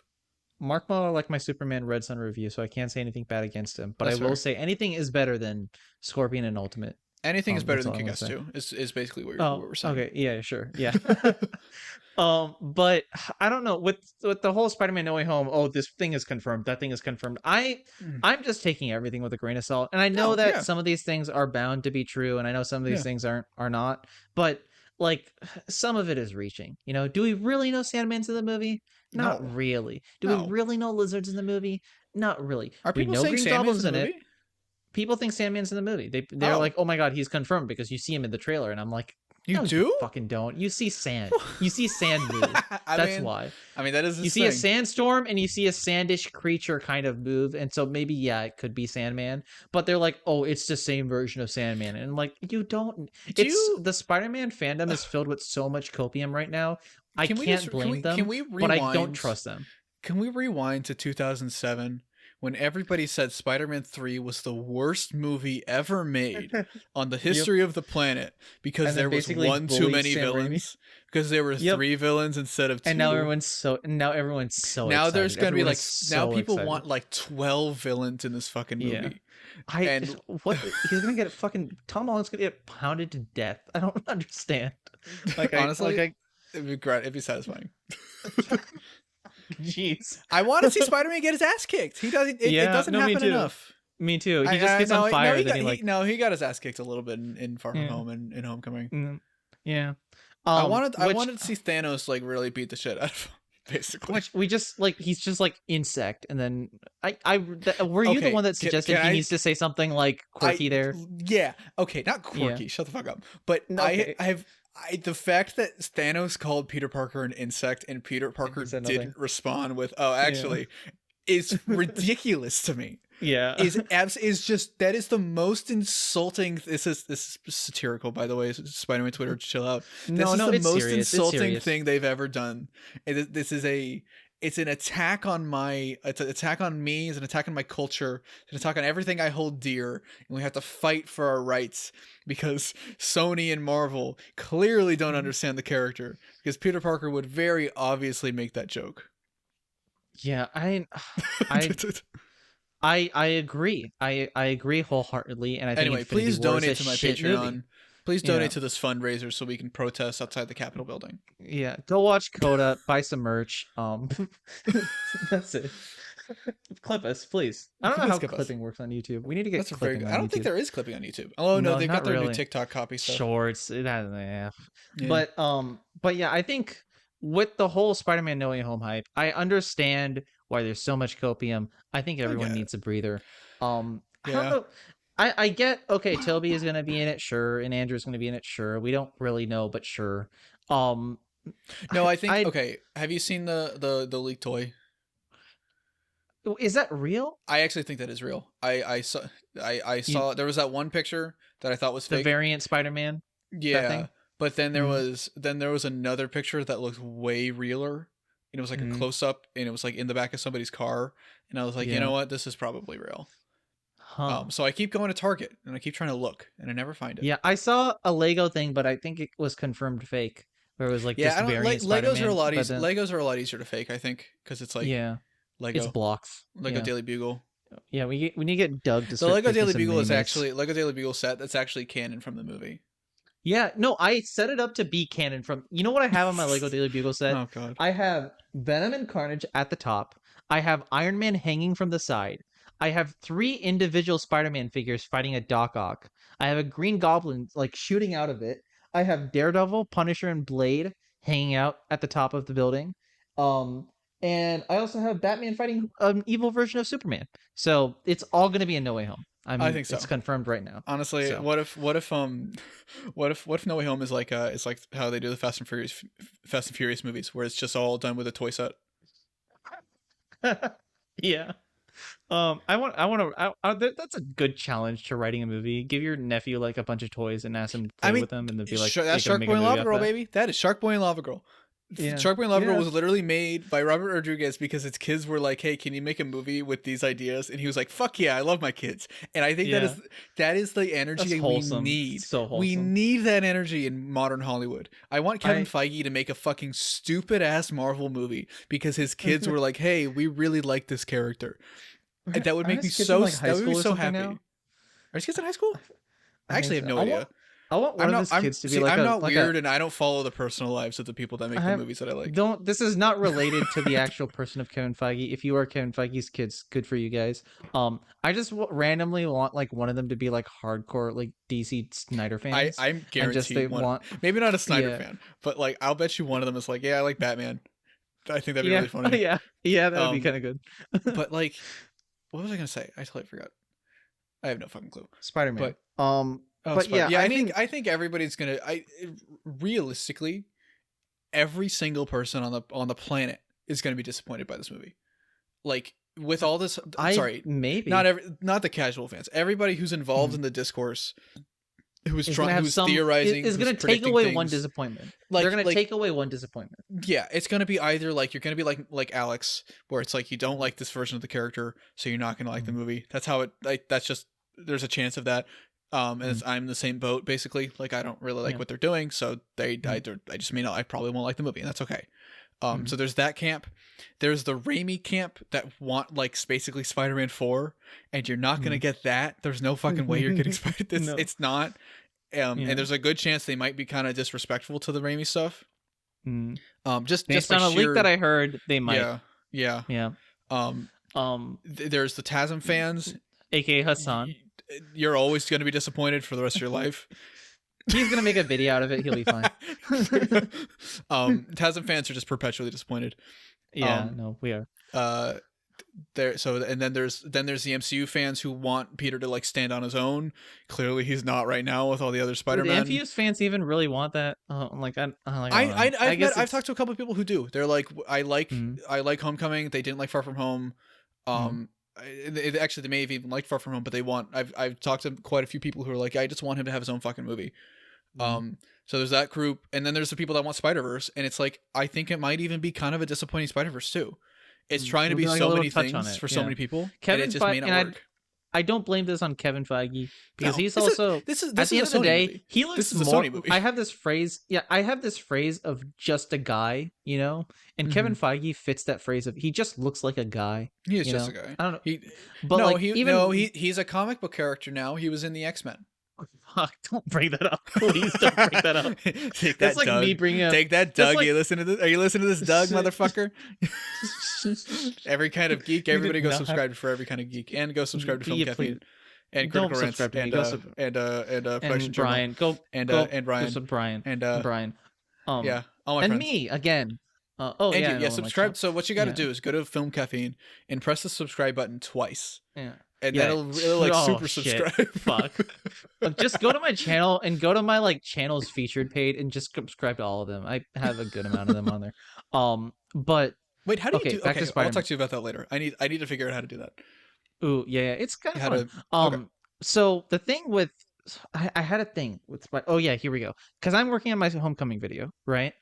And the thing rewatching clips from Homecoming that it's just like it's honestly kind of painful to watch clips from Homecoming again because it's like it's so different.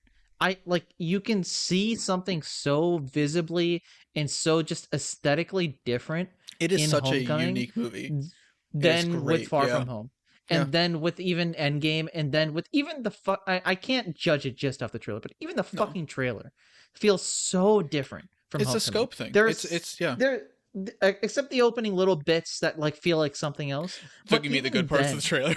You mean the good parts of the trailer, which are going to be boiled down to like a 4-minute montage. It's going to be like 10 minutes, 10 minutes max. I hate being pessimistic, but that's just true. That's the realistic thing. Yeah.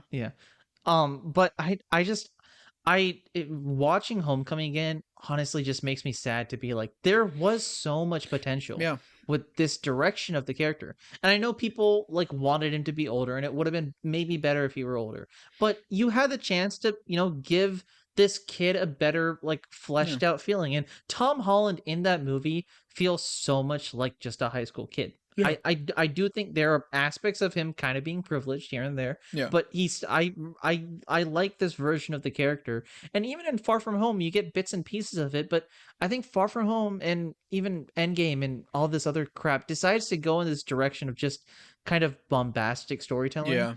And I don't think Spider-Man needs bombastic storytelling. He's not like the bombastic Spider-Man. He's the spectacular Spider-Man. We've had so much bombastic Spider-Man. Is bombastic Spider-Man a thing? I feel like it is. Bombastic Bagman. Maybe. But like we've had enough of the big scope, the big crazy stuff, I think. And Homecoming was so refreshing in that. And it's weird to me because it's like I remember when Homecoming came out. I was like and basically kind of the reason for the rewrite being made was because I was like I liked the scale. The scale wasn't even something I was considering. I was just like I don't like how he feels incompetent. Civil War, and like in that or like he just in certain scenes it felt like, and this was obviously 4 years ago, but he felt like he would shoot out the splitter web and it'd be played for a joke of like, oh, he fucked up, ha ha ha, and it's just like he felt like, oh, he's just kind of fucking up this whole movie. I was like, the middle act of that movie is, I think, the worst part of that movie. Yeah, I agree. Yeah, and I think and obviously by the third act it gets a lot better, and I love the third act of that movie. But I was just like, I remember being like, man, I wish he was just a little bit more competent. And then Far From Home came out, and I was like, yeah, he's more competent in this. But it feels like at the expense of the scope and of the high school stuff and of the friendly neighborhood side of things, and making him just more into just standard superhero Avenger. Because he feels like an Avenger in this, and especially feels like an Avenger in Far From Home because he's working with fucking S.H.I.E.L.D. and shit, and even more so he can be swapped. Yeah, that's what a movie feels like. It feels like you can be swapped for kind of any character, really. Yeah, I mean, that's the problem with that movie. It feels like Ultimate Spider-Man, the TV show, which like I just really don't like Spider-Man being like government worker. I'm fine with that TV show, but only as like. Only in aspects, little bits and pieces of that, and it's like that just felt like it dragged on for too long. And Mithi is just confirmed he's a huge fan of convicted felon Drake Bell playing Spider-Man. What do you have to say to that? Shit. What do you have to say to these accusations? Go watch CODA. Oh no. If I ever get arrested, that's gonna be my fucking thing. If I go into jail, your mugshot is gonna be the URL for CODA. Yeah. But yeah, I think with the No Way Home trailer, I have inklings of hope. Just it's a lot of it is I don't mean to hinge it on the dude, but a lot of it is just hinging on Tom Holland alone for me. Which is like that's a lot of pressure. I know, and I feel like even some people are just excited for No Way Home because then like, okay, finally after this movie, we're gonna get like someone else helming this franchise, and I'm gonna be like, well, we don't even know that really. We don't know what they're gonna do with. This afterwards. What's my weird, again, I'm gonna keep coming up with weird theories. What's my weird theory? After they're done with Spider-Man No Way Home, the next Spider-Man trilogy is going to be a Spider-Verse live action trilogy. And it's like they're just gonna bring like a bunch of Spider-Man in, and they're gonna do like Spider-Gwen, and they're gonna do Miles from the multiverse instead, and it's just gonna be like a huge, it's just You're probably Spider-Verse, but right. a You're trilogy. probably right, at least to an extent. I think. Yeah. I just thought of something. Ooh. I'm so. I think the worst thing to ever happen to Spider-Man was him becoming like the big guy. Was him becoming the big Marvel character. And like it's the same with Batman. The worst thing to happen to Batman was him becoming DC's fucking poster boy. You know, that should have been Superman. It should have been Superman, yeah, and it should be fucking Captain America Captain America or the X-Men or like Fantastic Four or the Marvel people.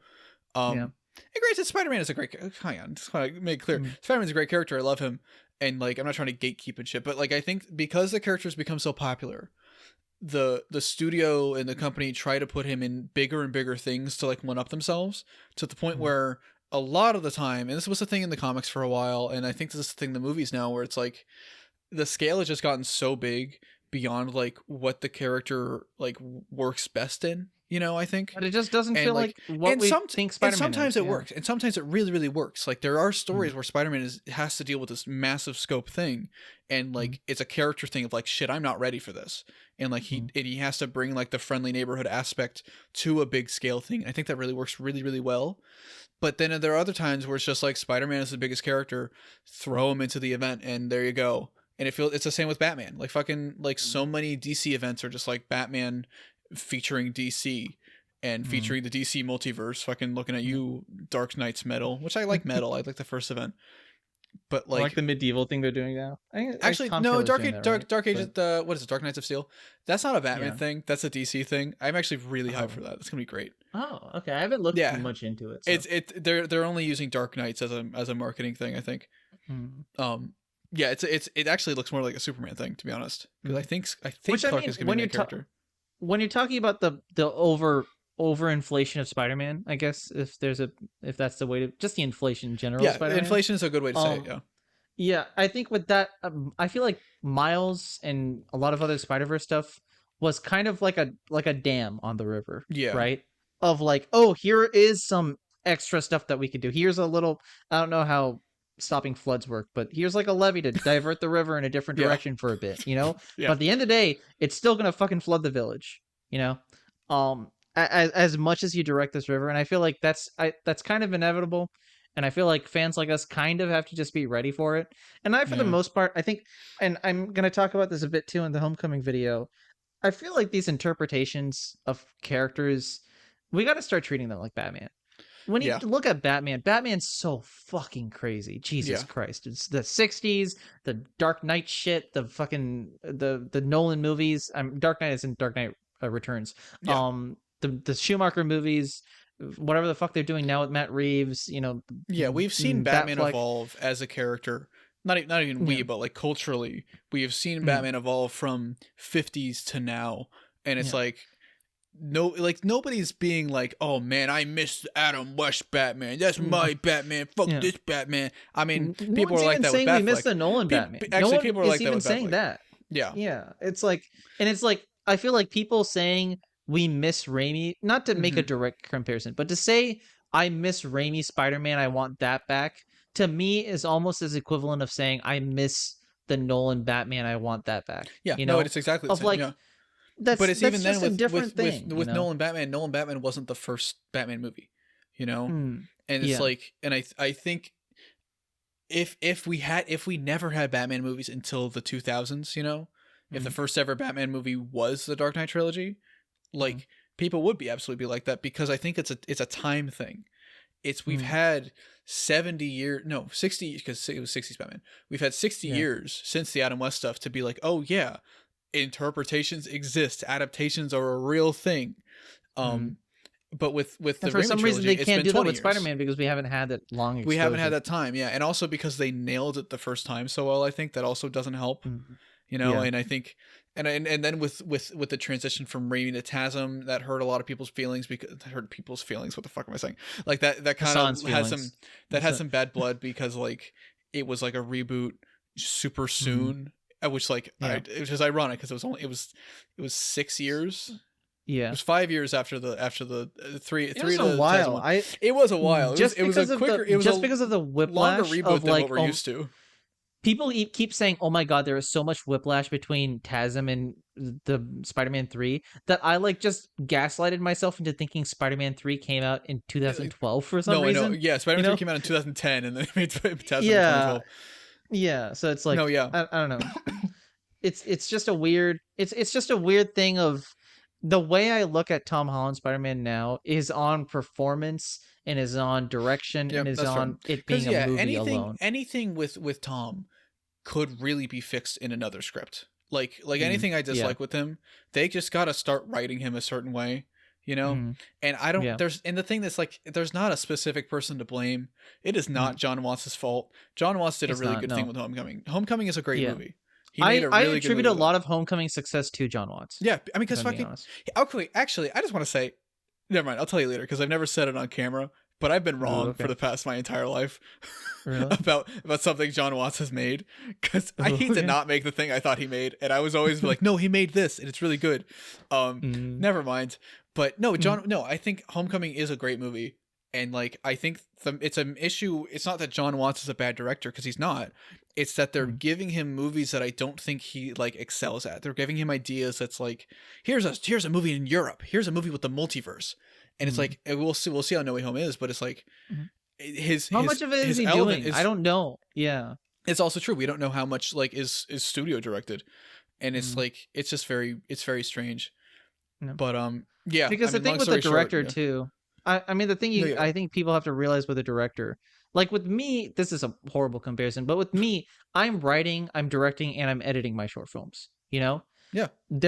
As a director, I am directing of sorts while I'm writing the script. I'm directing while I'm shooting it, and I am directing while I'm editing. So much of the direction comes in the editing room. And I feel like for a lot of these Marvel movies, those segments are so separated from each other. Just because of the way these things have to work, that I mean, at the end of the day, we don't, unless John Watts comes out and with like a whole expose on his experience, we will never really know what it is like for him behind the scenes on something like Far From Home or on No Way Home. And like, especially because like the Marvel process and Disney as a company is so behind closed doors. They have been since fucking the Walt Disney days. Like they're such an old company and such an old media company that like they have like their kind of shadiness like well oiled to a T, you know? Yeah. So we like, and like the fact that like who in the MCU has been canceled? Nobody. No. They are on top of if they get shit. Canceled, they bury it real fast. If they get canceled, they bury it, or it turns out to not actually be a problem. You know, like Jane Watts, literally Chris Pratt. Yeah. So like, I said James. I meant James Gunn, but like, So it's like you're right. We can never like possibly know what is going on behind the scenes with these films, and so it's like I think it's very frustrating when people like have these kind of bad faith criticisms of like oh it's this person's fault. Psychoanalyzes them. Everyone psychoanalyzes them. Even like, we psychoanalyze them by making our fucking video essays. And I'm trying to be more like understanding of it and trying to not put it on a single person. Like even like here I'm gonna fucking defend myself. You guys fucking come at me at a fucking Nightcast with my Avi Arad opinions. Avi Arad is fine. Avi Arad is fine. Avi Arad is not okay. Is this the YouTube title? Is this the YouTube title? No, Avi Arad is a good person. I don't even fucking know. I don't even fucking know yet. Okay, so everybody has granted. Avi Arad is a producer, rich guy. There's an inherent amount of like not really. He's been in the business for a while. Been in the business for a long time. There is probably some shady stuff we don't know. You know, like I don't want to talk about that aspect. But in terms of like the villainization of this guy is kind of absurd. This man was a Marvel producer as far back as like the 80s. This dude fucking made the 90s X-Men series. This dude fucking made like X-Men. I started watching. No, the dude made fucking the old Fantastic Four cartoon. His name is in the credits for that. His name is in the credits of basically every single Marvel thing. And it's like he's a producer. That's what he does.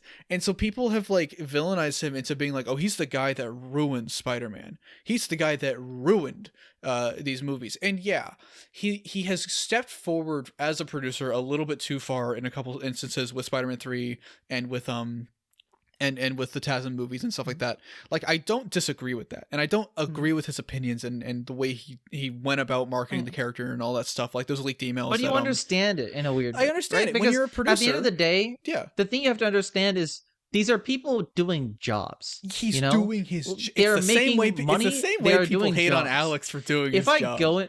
If I go into my data analytics job and then a guy tells me to do something, like if my boss tells me to do something, I'm not going to just go, oh my God, I'm going to rebel against this. You're inhibiting my creator vision to program with this data set, and I'm going to go to Twitter and I almost feel like, I can't do that. It's kind of the same thing with like the Snyder Cut stuff. And obviously with the Snyder Cut, that's an extreme example because obviously the Snyder Cut is much better than the Joss Whedon cut in every aspect. And even the situation behind the Snyder Cut was obviously more abusive.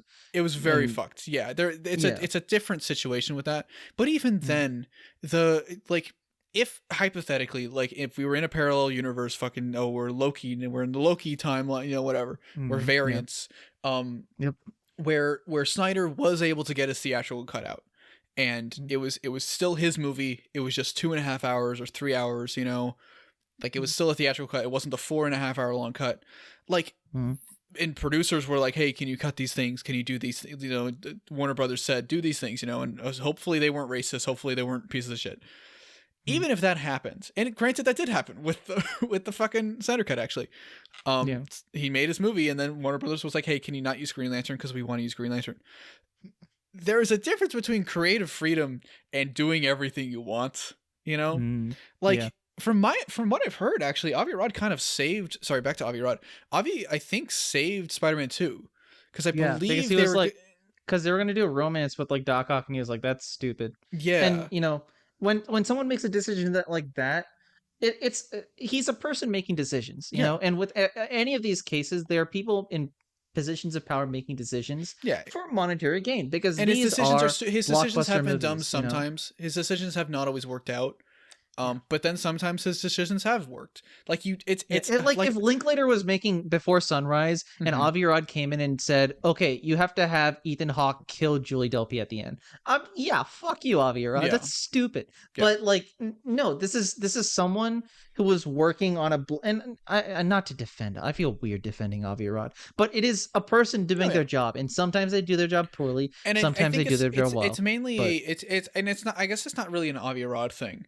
Like, because he's done stupid shit, but it's more of an issue of like Twitter and the discourse and pop culture talk and everything just hates the concept of producers now. Just hates the idea of a director being told no, and we're obsessed with the idea of creator freedom to a fault, And it's like I think we've all kind of and like I know there are people that love this, but the prequel trilogy, the Star Wars prequel trilogy. And like those movies are much better than people gave them credit for. But there's also a lot of stupid shit in those. Yeah. There's also some really fucking stupid things in those movies. And those are a result of nobody sitting down with George and saying, hey, we don't like this. Those are a result of really stupid decisions. I know Batman Returns has its fans. Right, and I know people who love that movie, and I know Troy. Batman Returns is a perfect example of what. I absolutely agree. It is an example. Not that the movie is bad, but when you are advertising that movie, and when you are trying to make that movie, because I want art house cinema. I enjoy art house cinema. I've been watching the shit out of the Before trilogy these past few months, and I'm not gonna spoil anything. But if you're listening to this podcast this deep, you get some reward. I'm working on a new script, and that's all I'm gonna say. I'm not gonna reveal anything about this, but Linklater is fucking. The idea of those films are beautiful, right? When you go to blockbuster cinema, it doesn't work like that anymore. Maybe in a certain era it did, but these days the industry is just so big that it can't operate like that anymore. You have to have checks and balances in different areas. Balance is a perfect word for it. There is a perfect balance between like Justice League, WB fucking over a creator, like really taking charge, basically a studio made movie, and I hit fucking, and the only example I can think of is the Snyder Cut of full creative control to an extent that it's 4.5 hours, 4 hours long. It's 4x3. There's a weird fucking hot dog scene. Yes, Brian, I'm talking about you. Like, there is a middle ground between those things, and that middle ground was kind of present in I think the early 2000s with like the Raimi trilogy and with like the X-Men movies. Fuck Bryan Singer. Fuck Bryan Singer a lot. Dude's a fucking pedophile. A big time book for Singer. Yeah, exactly. But like those are like it. I don't know, maybe I'm just fucking nostalgic or whatever. And there are movies like that. Fucking Logan is a perfect example. Also, there's a clear balance of like the studio was like, hey, do this, and James Mangold was like, no, I don't do this. It's like there is a it's a relationship between the studio and the director. You know, it always has been, and that's the way it is for every single movie ever. You know? you can say that for fucking Avengers Endgame. Yeah. Jesus Christ. People love that movie to death, but that movie is based around so many studio mandates. Yeah. You know how much shit the Russos probably had to go through, but at the end of the day, strength of the Russo brothers... Kevin Feige is the same position as Avi Arad. He's doing the same things. It's a position of being able to work with someone. It's just collaboration.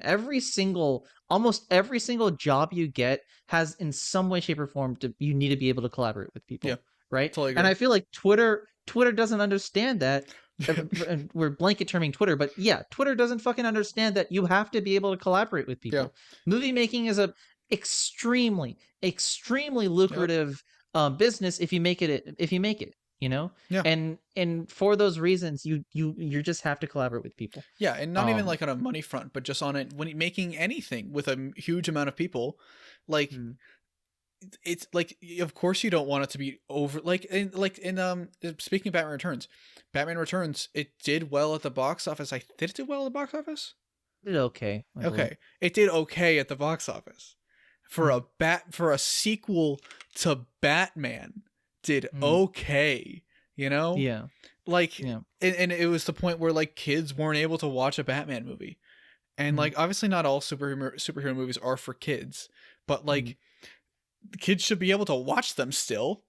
Especially when it's advertised like that. If it's on their fucking lunchbox. You know, which is why I want directors to work with advertising teams. You know, I want them to make sure the way their movies are advertised are genuine. Yeah, I totally agree. And no one pays attention to. I have a big thing about paying attention to how movies are advertised and how, because I watch trailers even if I go into a movie blind, afterwards I will watch the trailer for it to understand how it was marketed and how people watched it. You know, I should watch the Green Knight trailers. Actually, I don't know how they marketed that movie. Yeah, it's interesting to see that. Because that's also another instance of you have to not that you're required to meet the mandates of every single person, but if you're trying to advertise something and if you're trying to make a movie, you have to be on par with where the advertising is going, you know, or you have to do everything in your power to make sure the advertising is on point with that. And I feel like, Batman Returns is the biggest example, I think, that comes to my head of the advertising just not matching up. And I think over time they've gotten better with it. You know, but advertising is really important, and because that's how people are going to see this movie. Even for No Way Home, the advertising is really important. No, you know? Which is wild how movies like 3 months out and there's no marketing. Yeah, there's one trailer. Yeah, exactly. Which granted, the marketing, it's a Spider-Man movie. You're going to go see it. Everybody's going to see it anyway. But it is strange how there hasn't been a single thing except for this trailer and the title drop. And we're probably not going to get anything for another month and a half. Honestly, which that's even weirder. Like, yeah. It's which maybe, I guess one other thing to say with good old Spider-Man. Is this movie going to get delayed? Do you think it's going to get delayed? I think it might. I think there's a chance. I don't know. I mean, everybody's mad at me for my COVID opinions. By everyone, I mean people that aren't really paying attention to the situation that's going on and stuff, and who are. I'm gonna say it, kind of privileged to not be as scared of COVID as I have to be. But I have a well, Sony, I don't know. It's not gonna go on Disney Plus. That's for sure. No, it's not a Disney movie. No. It probably should, but unless Disney pays them a fuck ton of money, it's not gonna be Disney Plus. Like not even Homecoming and Far From Home are on Disney Plus right now. So I don't think so either. Yeah. I think there's a good chance. I have no idea. I haven't seen any of the Shang-Chi numbers. I don't really know what's going on with it. Shang-Chi's doing okay. I heard it's doing okay? better than Suicide Squad, but that's also because Premier Okay. Access isn't available. So I don't know. That makes sense. Because right now, the people going to theaters to see these movies are primarily fans. Yeah, you know? Yeah, exactly. And so and again, you were talking about it kind of in your video. If the people going to see these movies are primarily fans, it is kind of weird to have the advertising of "go support this movie," as rates have been increasing. And I just and I was thinking right about it now, too. Apparently, because I was talking with Steve about this Chimera Films on YouTube, and apparently Disney said that this movie was the experiment to see if people want to go back to theaters. This is a very flawed, biased experiment. Firstly, fucked up in general. And Simu's already called him out on that. But like, it's kind of a flawed experiment in general to be like, yeah, the movie with a new character, is going to be our experiment to see if we want to delay our movies. Why not do the Doctor Strange one? Or why not do No Way Home, which is a few months out, and so like there's a chance that rates can go back to numbers can go down a little bit. But instead, it's Shang-Chi, and I'm trying not to be that like, oh, they probably don't want it to do well because Asian lead and stuff. But like there's this thought in the back of my mind. It's like, what if that is the reason? Which that's fucked. Marvel's what if. Marvel's what if Disney was what racist? If Disney was racist? Wait a second, that's main continuity shit. Oh no. But I don't know. I think it's really up in the air. The fact that I made that clout tweet, that joke tweet that you helped me with that fake leak. Of how we said that how we joked that they're waiting for how many fake leaks have we orchestrated together? I at least 2 or 3, right? So a couple. So for anybody listening that doesn't know, because I keep forgetting that we're being recorded.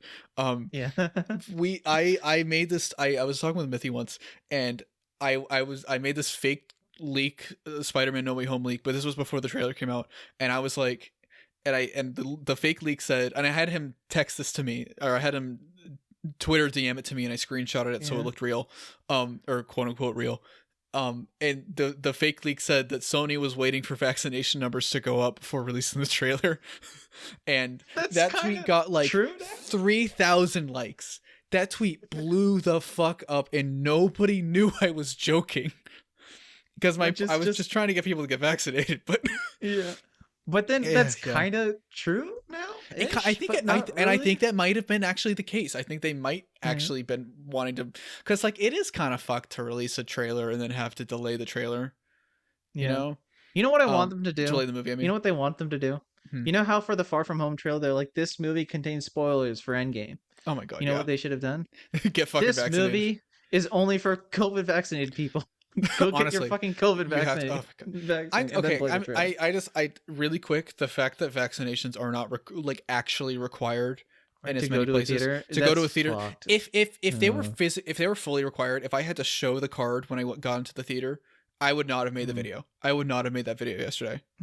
Yeah, like I would have been I would have felt so much safer. Granted, with the vaccine, you can still get COVID, but it's a lot safer. But yeah, I don't know. I think there's a chance it'll get delayed. I have no idea. Numbers are going up. If it's following a trend, it's winter. Yeah, that's my worry. This is winter. It's winter. Yeah, I hate to break it to you, Marvel stands. Hate to break it to you. Yeah. It's probably gonna get delayed. Yeah, which that sucks for me. That sucks for me because I need to make some money, but that's okay. You know what's also really funny? Delayed. No Time to Die is set to come out in October. Oh my god, that's right. I feel bad for that. Again. Just put it. Is it because Sony doesn't have a streaming service? It's because it takes no one is buying it. Is it Crackle? Is that theirs? Which one? What's Sony's like streaming service? Is it Crackle? I don't know if they have one. Huh? They need. I also hate the streaming wars, and I feel like this is a whole other conversation for another day. But I feel like the exclusives on a streaming service are actually kind of harmful, because Spotify doesn't have exclusives. Yeah, that's not how streaming works for music. Why is that the same for fucking? It's like you don't have to. So okay, I guess I'll talk about it now. You don't have to buy Apple Music, Spotify, Google Music, Pandora, Tidal. You don't have to get all 5 of those subscriptions. Yeah. You just get one of them, and you decide which one you want based on like social integration or features or other things and stuff like that, you know? Like I have Spotify because it comes with Hulu and I like that. Yeah. But with like Netflix and Hulu and HBO and Paramount and Disney and everything, you have to get them all to watch the things that you want to watch, you know? Yeah. And so it's just like it's not even competition. It's just you have to do it. It's like a cable package, and it's exhausting. And I think that's going to lead to even more piracy, I think, in the future. Yeah, and it's, I mean, already this shit is leading to so much more piracy too. Yeah, like, I mean, that's probably the big thing with Suicide Squad. You know, for sure. Everything came out, and that's piracy. Yeah, well, but even then, I think also with Suicide Squad is because it wasn't. I don't know. This is a whole conversation to have. Like the premiere access from a money making standpoint, I think is probably actually the smartest way to do it. Yeah, but also it's buying the movie. That's what I don't like. I really don't like how if like for Black Widow, I would have had to because I did it. Everybody, I bought it. Yeah, I bought the movie. I also bought the movie with my money that I used to pay. But like, so Raya, a movie that I did not see, I would have had to own Raya permanently for $30. It would be my movie forever. Asterisk if I continue to pay the $7 a month for Disney Plus, which is so stupid. Fucking that's stupid. Even dumber. That's so fucking stupid. But it's like if it were like $20 to rent it, I might have done that because that's less than 2 movie tickets here, you know. So it's and then with the whole Disney actors are suing Disney, that's because they're not getting a profit of the premiere access stuff, and it's an easily trackable amount of profit. Whereas with HBO Max and Suicide Squad, that's just a subscription. You pay $15 a month. There's probably people who joined HBO Max to watch Suicide Squad, but there's also probably people who have HBO Max and they're just watching Game of Thrones, you know? Yeah, and I feel so like there's no way to track that. And I feel like for me, because I'm in Middle America, so the expenses of living aren't as high. So when you see something like $30 for Black Widow, you're like, "Fuck no, I'm not gonna do that." You know, that's fair. I don't know how much are movie tickets there for you roughly. It's like around. Max $15 these days. Usually around max $12. 15. Oh, I hate you. Oh, max $15. I know. We're kind of lucky here.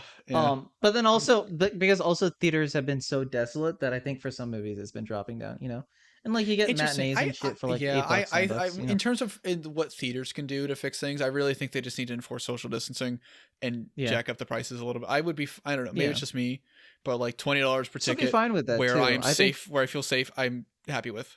You know, the only thing is the reason I think I don't need that here is just because barely anyone goes to the fucking movie theater. That's also fair. Here. We went to how was your theater experience? It was a smaller theater. I went in the morning because a friend went with me. And he was like, I got tickets for like a morning showing. It was like at fucking 10 a.m.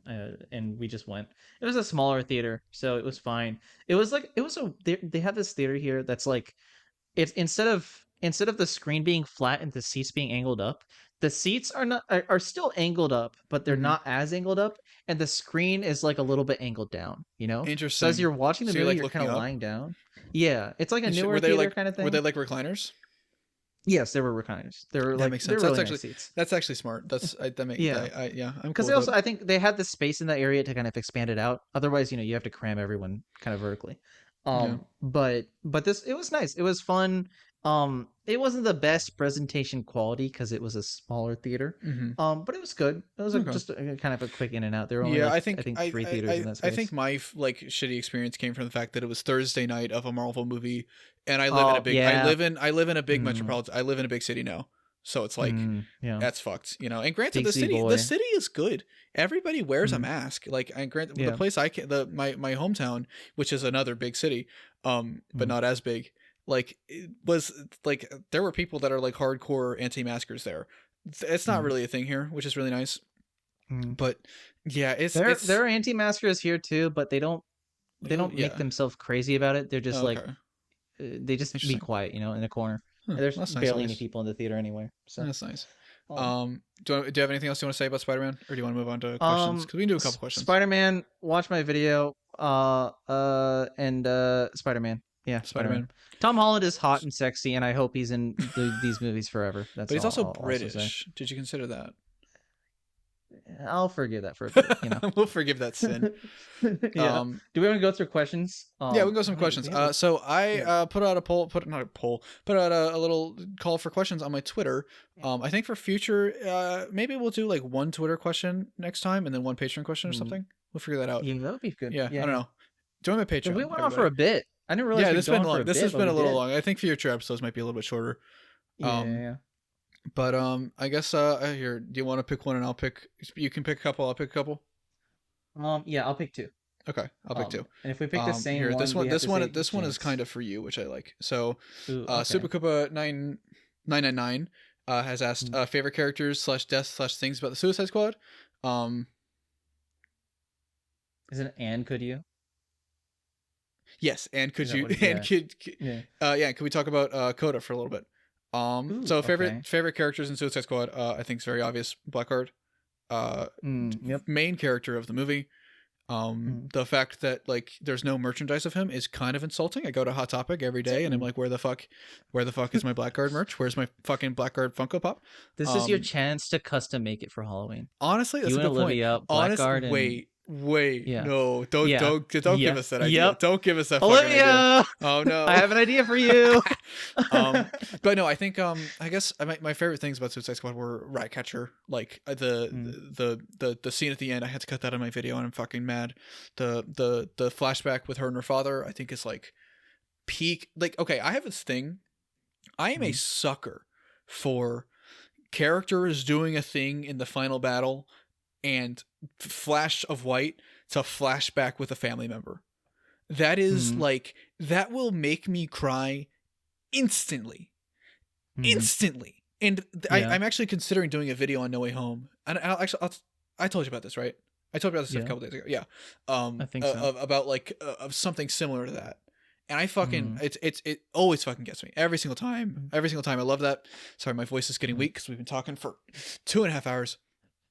But yeah. Favorite things about Suicide Squad for you? Yeah. Or do you have favorite death, by the way? Favorite death? Oh, I hate to say it, but Blackguard's death was kind of fucking rad.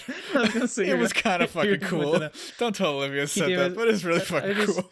It was brutal. It was like Pete Davidson just being like, "I gotta go back. Lauren's calling me in." Oh no, not Lauren. I gotta go back. He's gonna be in a... Lauren is the Amanda Waller of the SNL Suicide Squad. He really is. Lauren is terrifying. He is horrifying. But he's Pete's gonna be in a Kaylee Cuoco movie, which looks show. Yeah, I saw behind the scenes or something for they took like selfies with fans. I'm excited for that. So, I like them both. Yeah, favorite characters, deaths, and things about Suicide Squad. Favorite characters, I'll mention Blackguard Obligation because I feel like Olivia can still attack me through the mic. There is a gun to your head right now. I will. Yeah. Okay. Yeah. It can come through Discord. In deaths, I mean, Polka Dot Man was funny. And Milton was also funny. In terms of like actual deaths, I mean, fucking Joel Kinnaman, man. I struggle to say that's my favorite death. Because it hurts the most. It's my favorite just because it hurts, you know. Because I felt it coming as it happened, and I never thought I'd say I respect John Cena as an actor. I even watched like some behind the scenes stuff he's in. I know. Like him and Pete Davidson talking about workout tools. Have you seen that video? I haven't watched it. I had to download it to watch it with Olivia. Also, I want to. Okay, we'll watch that tonight. That's a great video of him just like taking it seriously and actually analyzing it. He's come so far since the days of Fred. I know. I'm so proud of him. In him announcing Osama bin Laden's death on fucking whatchamacallit. Oh, that's right. Did you see that? Yeah, I forgot it. I keep forgetting he was like the military guy on WWE. Yeah. I don't know how I would forget. This. Yeah. He's the enchilada guy. I just think that's crazy. But yeah, I mean, that was my favorite death. Characters wise, I mean, I really like Peacemaker. I did actually enjoy him. I'm looking forward to the show. They did really cool stuff with him, and like like the thing from the trailer of like, oh, I'll protect peace at any cost. I don't care how many people I have to kill to do it. Like at first it's like, okay, this is just a little silly joke, but it's like that's actually like his thing, and that's actually like a really poignant metaphor, I think, for like for government and foreign policy and war and stuff. And I really like that. Yeah. And I think, and it comes back around with nuance, and I think that's the best part of it. It starts off as a joke, and then he takes it seriously, which I feel like that's James Gunn's thing, but like he does it well enough in that movie. Yeah. And then in general things, I mean, I did like the Star Wars stuff, and I did like the Harley Quinn stuff. It was small and neat, and I think it tied up. I like seeing Harley, and I like seeing Margot Robbie get to do watch something that movie with the character. again, man. I need to watch that. Like the release of the movie got fucked up because of the copyright stuff. Like for me mentally, like where it's like I don't want to watch the movie again, but I want to watch it again, man. That's you just want to watch it for fun now. Yeah, I need to. It's so good. It's great. It's a great watch. Yeah, so, it's like it's one of those things where it's like I think I might buy that like 4K Blu-ray because it's just I loved it. That's a good idea. Yeah. But yeah, now, CODA. What's your favorite scene in CODA? Go. CODA. 3, 2, My 1. favorite. La La Land. No, I can't say. Okay. No, mine's actually the La La Land. Don't. Oh fuck. Okay. I guess not crazy spoilers for CODA, but like that was complete improv. I didn't plan. I planned as. Here's what I did. I planned a scene like that from the beginning. I told Scribe. He told me to shut the fuck up and then actually get serious with scripting. So I said, okay, I'm not going to put that in the fucking movie. Then that day we were supposed to shoot, I think, with Harry, but Harry had something come up. He's the guy who plays Dan. So we couldn't film that scene. So then instead I was like, okay, we have a girl that came up all the way from Florida to film with us. We have like 2 other people behind the scenes helping me do production. And we have Cheyenne who plays Wanda. And I was like, we need to film something. And then I was like, remember that scene that I had? And Scribe was like, no. And I'm like, yeah, come on, let's just do it for fun. And so we just went back to that greenhouse set. We filmed it. And I'm going to make a blooper reel or something. Literally every time I'm like, have you seen La La Land? Just in the background, everyone just starts fucking laughing because of how ridiculous it is. It's a really great, like, it's such a fucking great, like, tension breaker. Cause like you ham it up for the camera the whole fucking time. But like you still have this like sinister element to you, Yeah. But it's I try to. There's a bit of myself in the character. Yeah. No, absolutely. The clout Mithi is like if clout Mithi instead of clout Mithi was like murder Mithi, would be Clout Mithi is the prick. The prick is clout. They're one of the same. Actually, yeah, they're actually the same person. Yeah. But no, like it's as a tension breaker, it's really I don't know. I fucking love that. Because it's just so, and also maybe because I know you, and I'm like, God fucking damn it, Mithi. Like, it's just, I don't know, I really enjoy that because it is this very tense scene, and then you're just like, hey, have you heard of La La Land? As if, like, it's a fucking like obscure movie.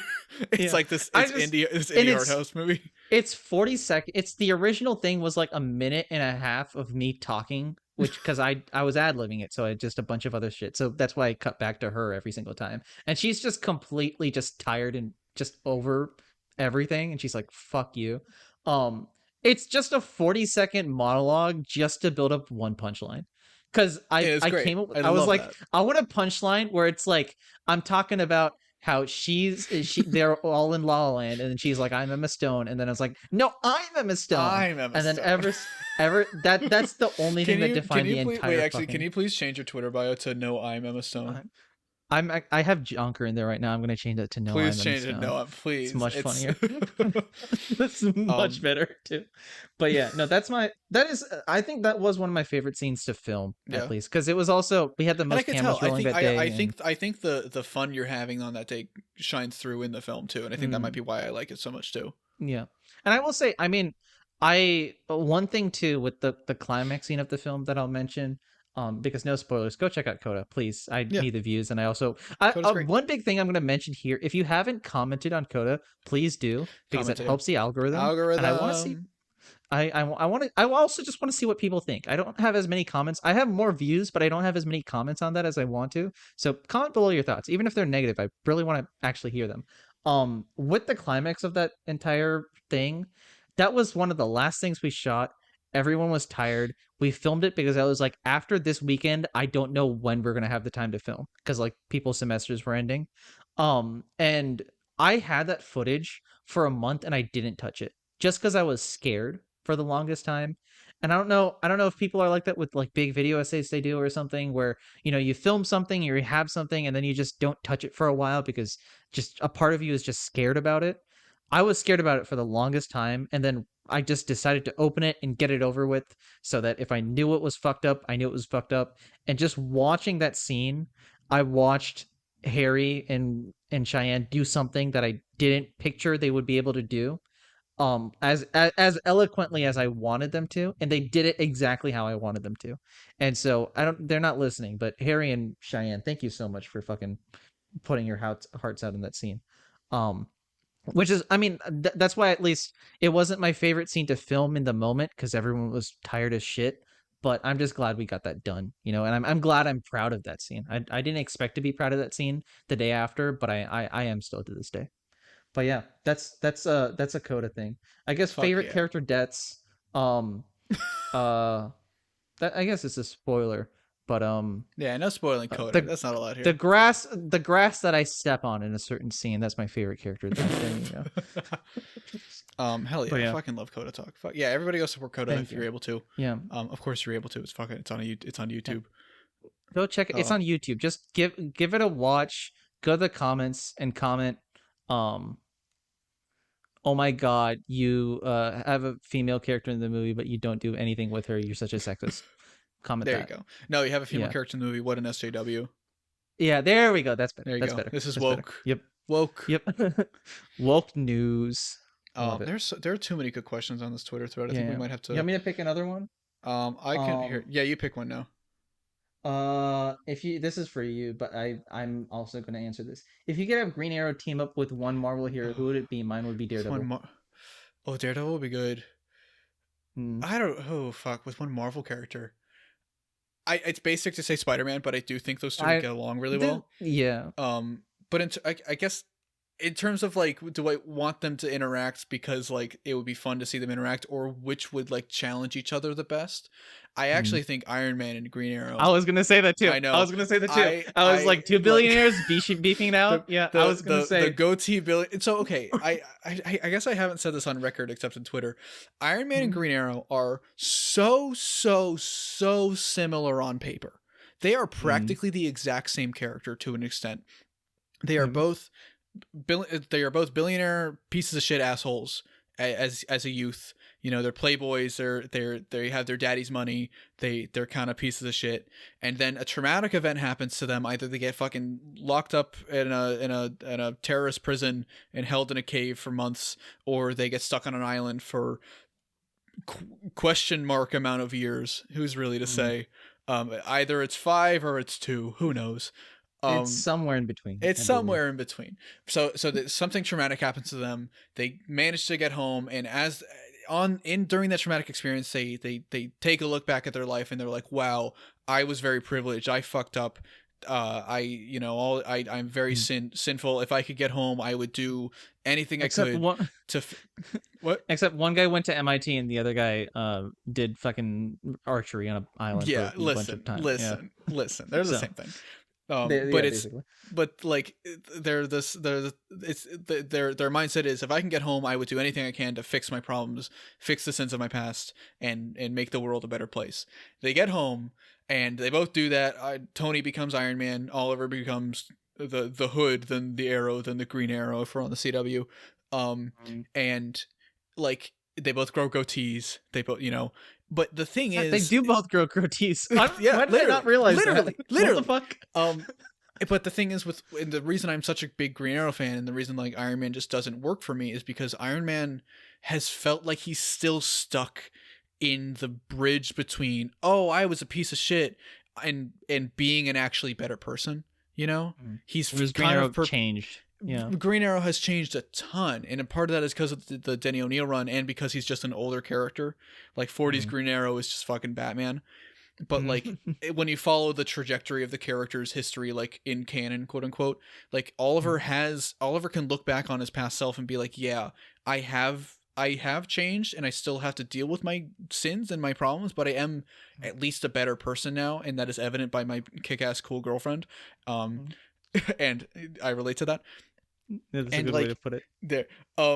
Whereas Tony is still like kind of an asshole. Tony's still kind of a piece of shit. And granted, and also part of it is like I just relate more with the grounded, like fighter for the people, socialist, like super political also, Robin Hood type guy. I mean, Marvel is a lot of Marvel stories I think are oriented around, personality issues and like people issues or like internal issues, That's man fair. versus but even self then, a lot. Even but even with, DC like, does Green that Arrow, too. So it's like Green Arrow, Oliver still has issues. Oliver's still a dick. Oliver's a stubborn piece of shit that like nobody wants to be around unless if you've known him for a while.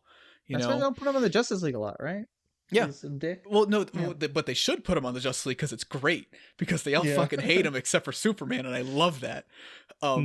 But like, whereas Iron Man, like everybody hates Tony, and that's like the point. Obviously, that's the point. Which is why like the movies have kind of annoyed me because like it feels like not everybody hates him.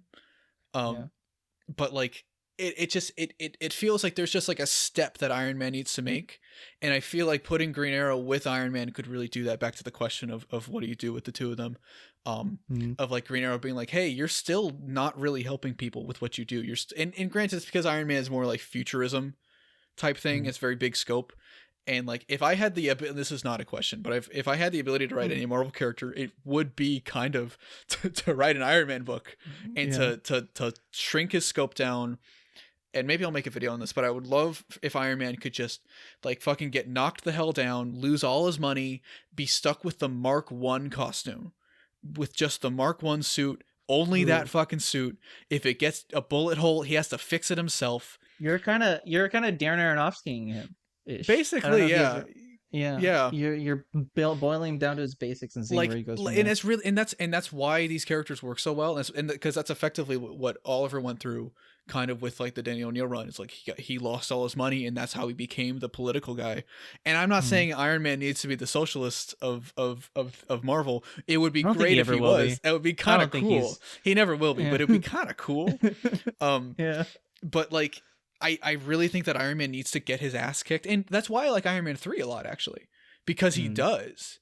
Because he's not in an Iron Man suit for most of that movie. I also just like Iron Man 3 because I watched Kiss Kiss Bang Bang the other day, and it was awesome. And I love RDJ and Shane Black together. But I get what you're saying with that kind of just boiling the character down to their base. Because they do that with Batman all the time. It they do with Spider-Man all the time. They do at least half the time. Yeah. So... Yeah, but yeah, and I think Batman, and I think that's what they're doing currently. I'm not reading current Batman stuff. I like the idea of Batman not being rich for a while.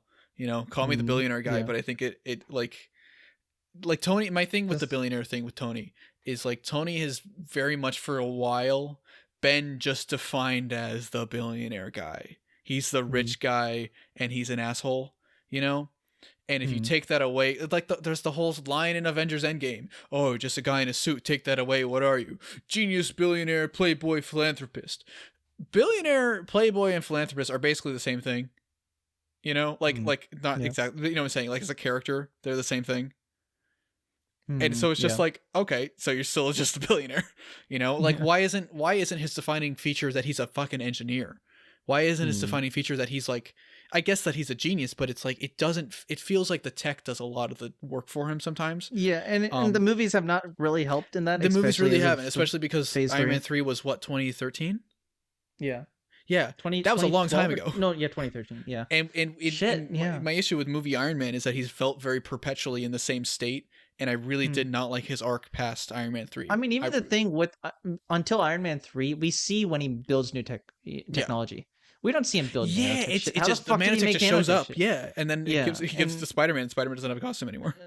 Yeah. Which I mean, I think going back to what the question was about, like Green Arrow. And also if you want to answer any DC, I feel like a better interpretation of the question is because I would obviously say Green Arrow for my DC character, but like if you could pick a DC character to cross over with a Marvel character. I mean, I do like thinking about Green Arrow though, and I feel like because he's underused, baby. I'm trying to think of who I would pair him up with other than Iron Man, because I feel like that would work a lot to just see them have kind of a debate about the way they go, because they can make the jokes of like, oh my god, we're so similar, but then go from there to be like, okay, this is why I act the way that I do, Mr. Stark. Please be a better person. Yeah. But I feel like other than that, with Green Arrow, I mean, people say Hawkeye, and it's like, okay, Hawkeye because they're both archers, Oh, but I because feel they like both that's use not a fuck great. yeah. Yeah, that's not a great fit. Um, I would be interested to see him with Nick Fury. Oh. I feel like that would be an Oh, interesting that would pair be up to see, really like, fucking cool because Nick because Fury if is he kind of like is, the bureaucrat, yeah, like and to see Nick him Fury as a like strong liberal against that, I don't know. yeah, Because maybe Nick not Fury to would want to make him an agent of some kind. He's like, no, fuck, I'm not gonna yeah, be your like Nick dumbass Fury agent. kind of represents like the I hate to bring up the thing that I got canceled for a few weeks ago, but like the militarization of superheroes. Like I've Mm, never been a big fan of how like present Shield is in the comics, even in like Tom Taylor's Wolverine run. I love that run. Shield's in that a mm, lot, and it's kind of like yeah. why. Mm, And Nick Fury is very much the figurehead of like the military and of the government yeah. of bureaucracy with superheroes and stuff. And I Mm. think it'd be really, yeah, I agree. I think it'd be really cool to He's see like a Ollie. lighter Amanda Waller, really, Yeah, in a basically, yeah. way. He's Amanda Waller if they didn't frame Amanda Waller as like evil. Yeah, Um, but yeah, man. no, I think Ollie would that would be really interesting. I'd like to see that. Just because I feel like they would be so much at odds with each other that Yeah. like that would cause genuine conflict, as opposed to just the fake kind of we're gonna fight and then we're gonna team up. No, yeah, It's no, it would be a exactly. genuine conflict between them. Where by the end of the story, I feel like they wouldn't repair that. Yeah. But you know it's That gonna be Hawkeye and relationship. Green Arrow if they ever do an amalgam comics again. Oh It's gonna be the yeah, same thing. yeah. Which like would be fun. It'd be cool to finally get it confirmed that Green Arrow would beat the shit out of Hawkeye. But like yeah, whatever. yeah. No, I did. What happened to that death battle that they did? The I think they said fan I think film? they said Hawkeye won. No. Oh, No. that's also because movie version, and they were probably comparing with like a Robin Hoodie Green Arrow too, where No, it's no, no, like no. he shoots him with the taser. He shoots can him. we just like agree that like the DC universe people are just stronger. That's not a better thing, but human beings are just a more capable unless it's thing. Mark Bagley drawing the muscles, their muscles Yeah. are a little bit more Like that's just elastic, like Marvel. I mean, Marvel's set in like it's a much more realistic universe in the Marvel universe, which I think is why people are attached to it. Where like everybody in DC, even fucking Batman, who's just a person, and Green Arrow, and fucking I can't think of any other non-pirate superheroes right now, but like they're essentially still gods, you know? Yeah, Batman should have fucking died 30 years ago, and I say that as a Batman fan. I say that, yeah. But yeah, I mean that we got a bunch of Twitter questions in here. Okay, yeah, we can do one more. Do you want to do one more? Do you want to answer Doug's question? Because I thought I do. I feel bad not answering Doug's question. There's too many questions. Maybe next time we can pull from this also. Yeah, and I'll do the Patreon for the other thing. Doug's what part of the creative process is your favorite and why? You go first. No, you go first because I don't know. Fuck. Okay. For me, it has been. I mean, with short films, it has been filming for sure. And I will say, just as a tease for my next thing, me and Dalen, who's my director of photography and cinematographer, fucking massive props to Dalen, man. He's the beating heart of CODA and like every other production I work on. We have been talking about how we're going to be filming this next project. All I'm going to say is the camera will be rolling for longer than a minute on a lot of shots. It's going to be very kind of hard to film, but we are up to the challenge. And I think just with filming in general, I didn't expect to love it as much, but there's a very gratifying feeling to it. When you do video essays, you write the script, you record it, you kind of hate the recording process, and then you just edit with it. I'm very interested to meet somebody who likes the recording process of a video essay. Yeah. Oh, whereas with filming, it's like if writing a video essay and recording a video essay in the process of recording a video essay is like riding a bicycle that's like all rusted up, filming a short film or filming something that you've written is like fucking Lambo 150 miles on the highway. It's just there's this gratifying feeling to be able to see what you've written on paper apply to what happens on screen, and it's hard. It is very hard and kind of a struggle to work with certain actors if they don't know the material properly, or to schedule around stuff. And I feel like honestly with filming, sometimes I feel like more of a manager than I do a director. But when you press roll and then you angle the camera in a certain way and you just watch it all play out, for me it's the most like gratifying feeling in the entire universe, which editing kind of fucking sucks for me. I'm not a good editor. So I'm not as I'm not as inclined to say editing as I am to anything else, but for me, it's always been filming these short films. Has been just the process of being on set has been the most satisfying thing in the world.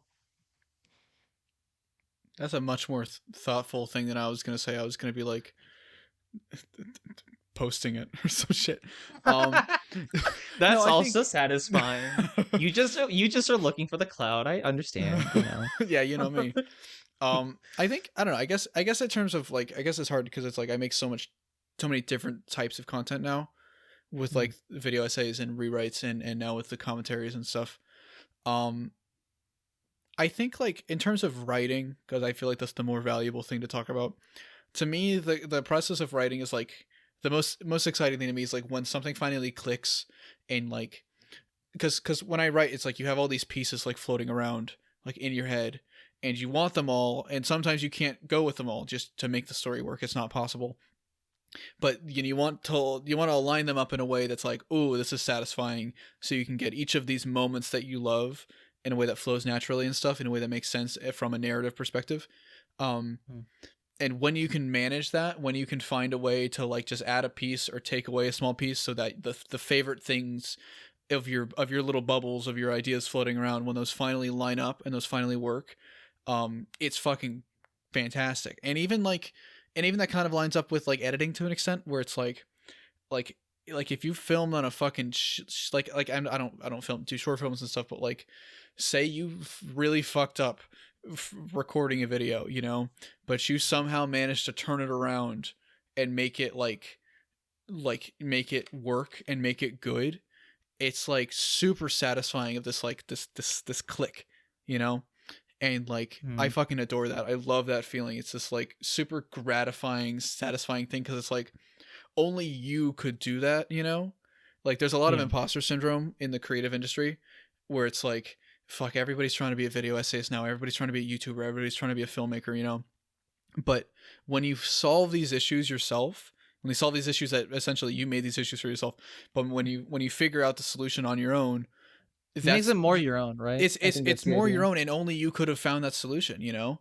Like obviously there's collaboration, you could talk with people to help you get to that point, but like only you know your ideas as well as any, you know, they're your fucking ideas. And so when you make them actually work, and when you make them come to a fruition in a satisfying way, it's like, fuck yeah, this is my thing. I'm making a real thing, and I'm actually making it, versus just thinking about making it, you know. Does that make sense? No, that makes sense. That's and that's the feeling like I always try and chase now. Like back in high school, I made this like really shitty like school project where we like filmed a thing, and like it was a nightmare filming it. Like we didn't have mics because it was high school, so we filmed it all on camera, and like I only had iMovie.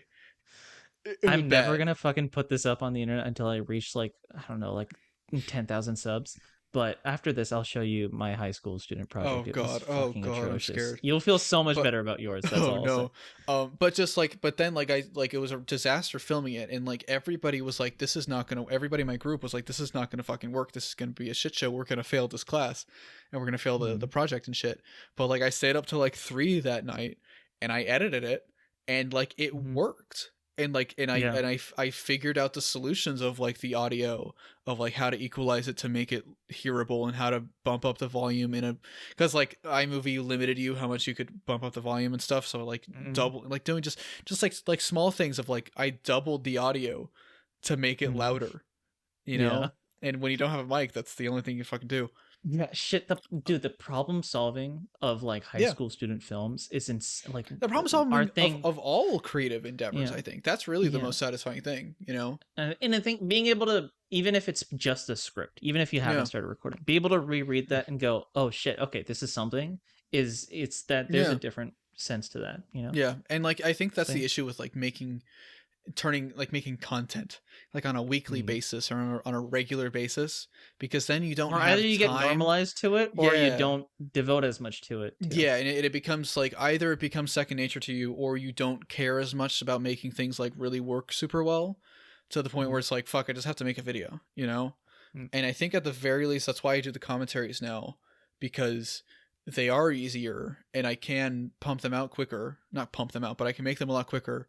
And I don't risk like like the satisfying thing comes from just the enjoyment I have recording them. Ironically, the recording process is actually the fun part for those. But yeah, I'd say the problem solving of creativity is probably the thing that I fuck with the most. That was a good question, Doug. You're a piece of shit, Doug. I love you. That was a good question. Doug is stupid, and he also has an ultra wide monitor. I don't know why I mentioned that. We just have been talking about it. All these ultra wides. The ultra wide. There is an ultra wide monitor in the show, and Doug, during that part of the show when the ultra wide monitor shows up, Doug was like, "Fuck, I gotta throw this out now."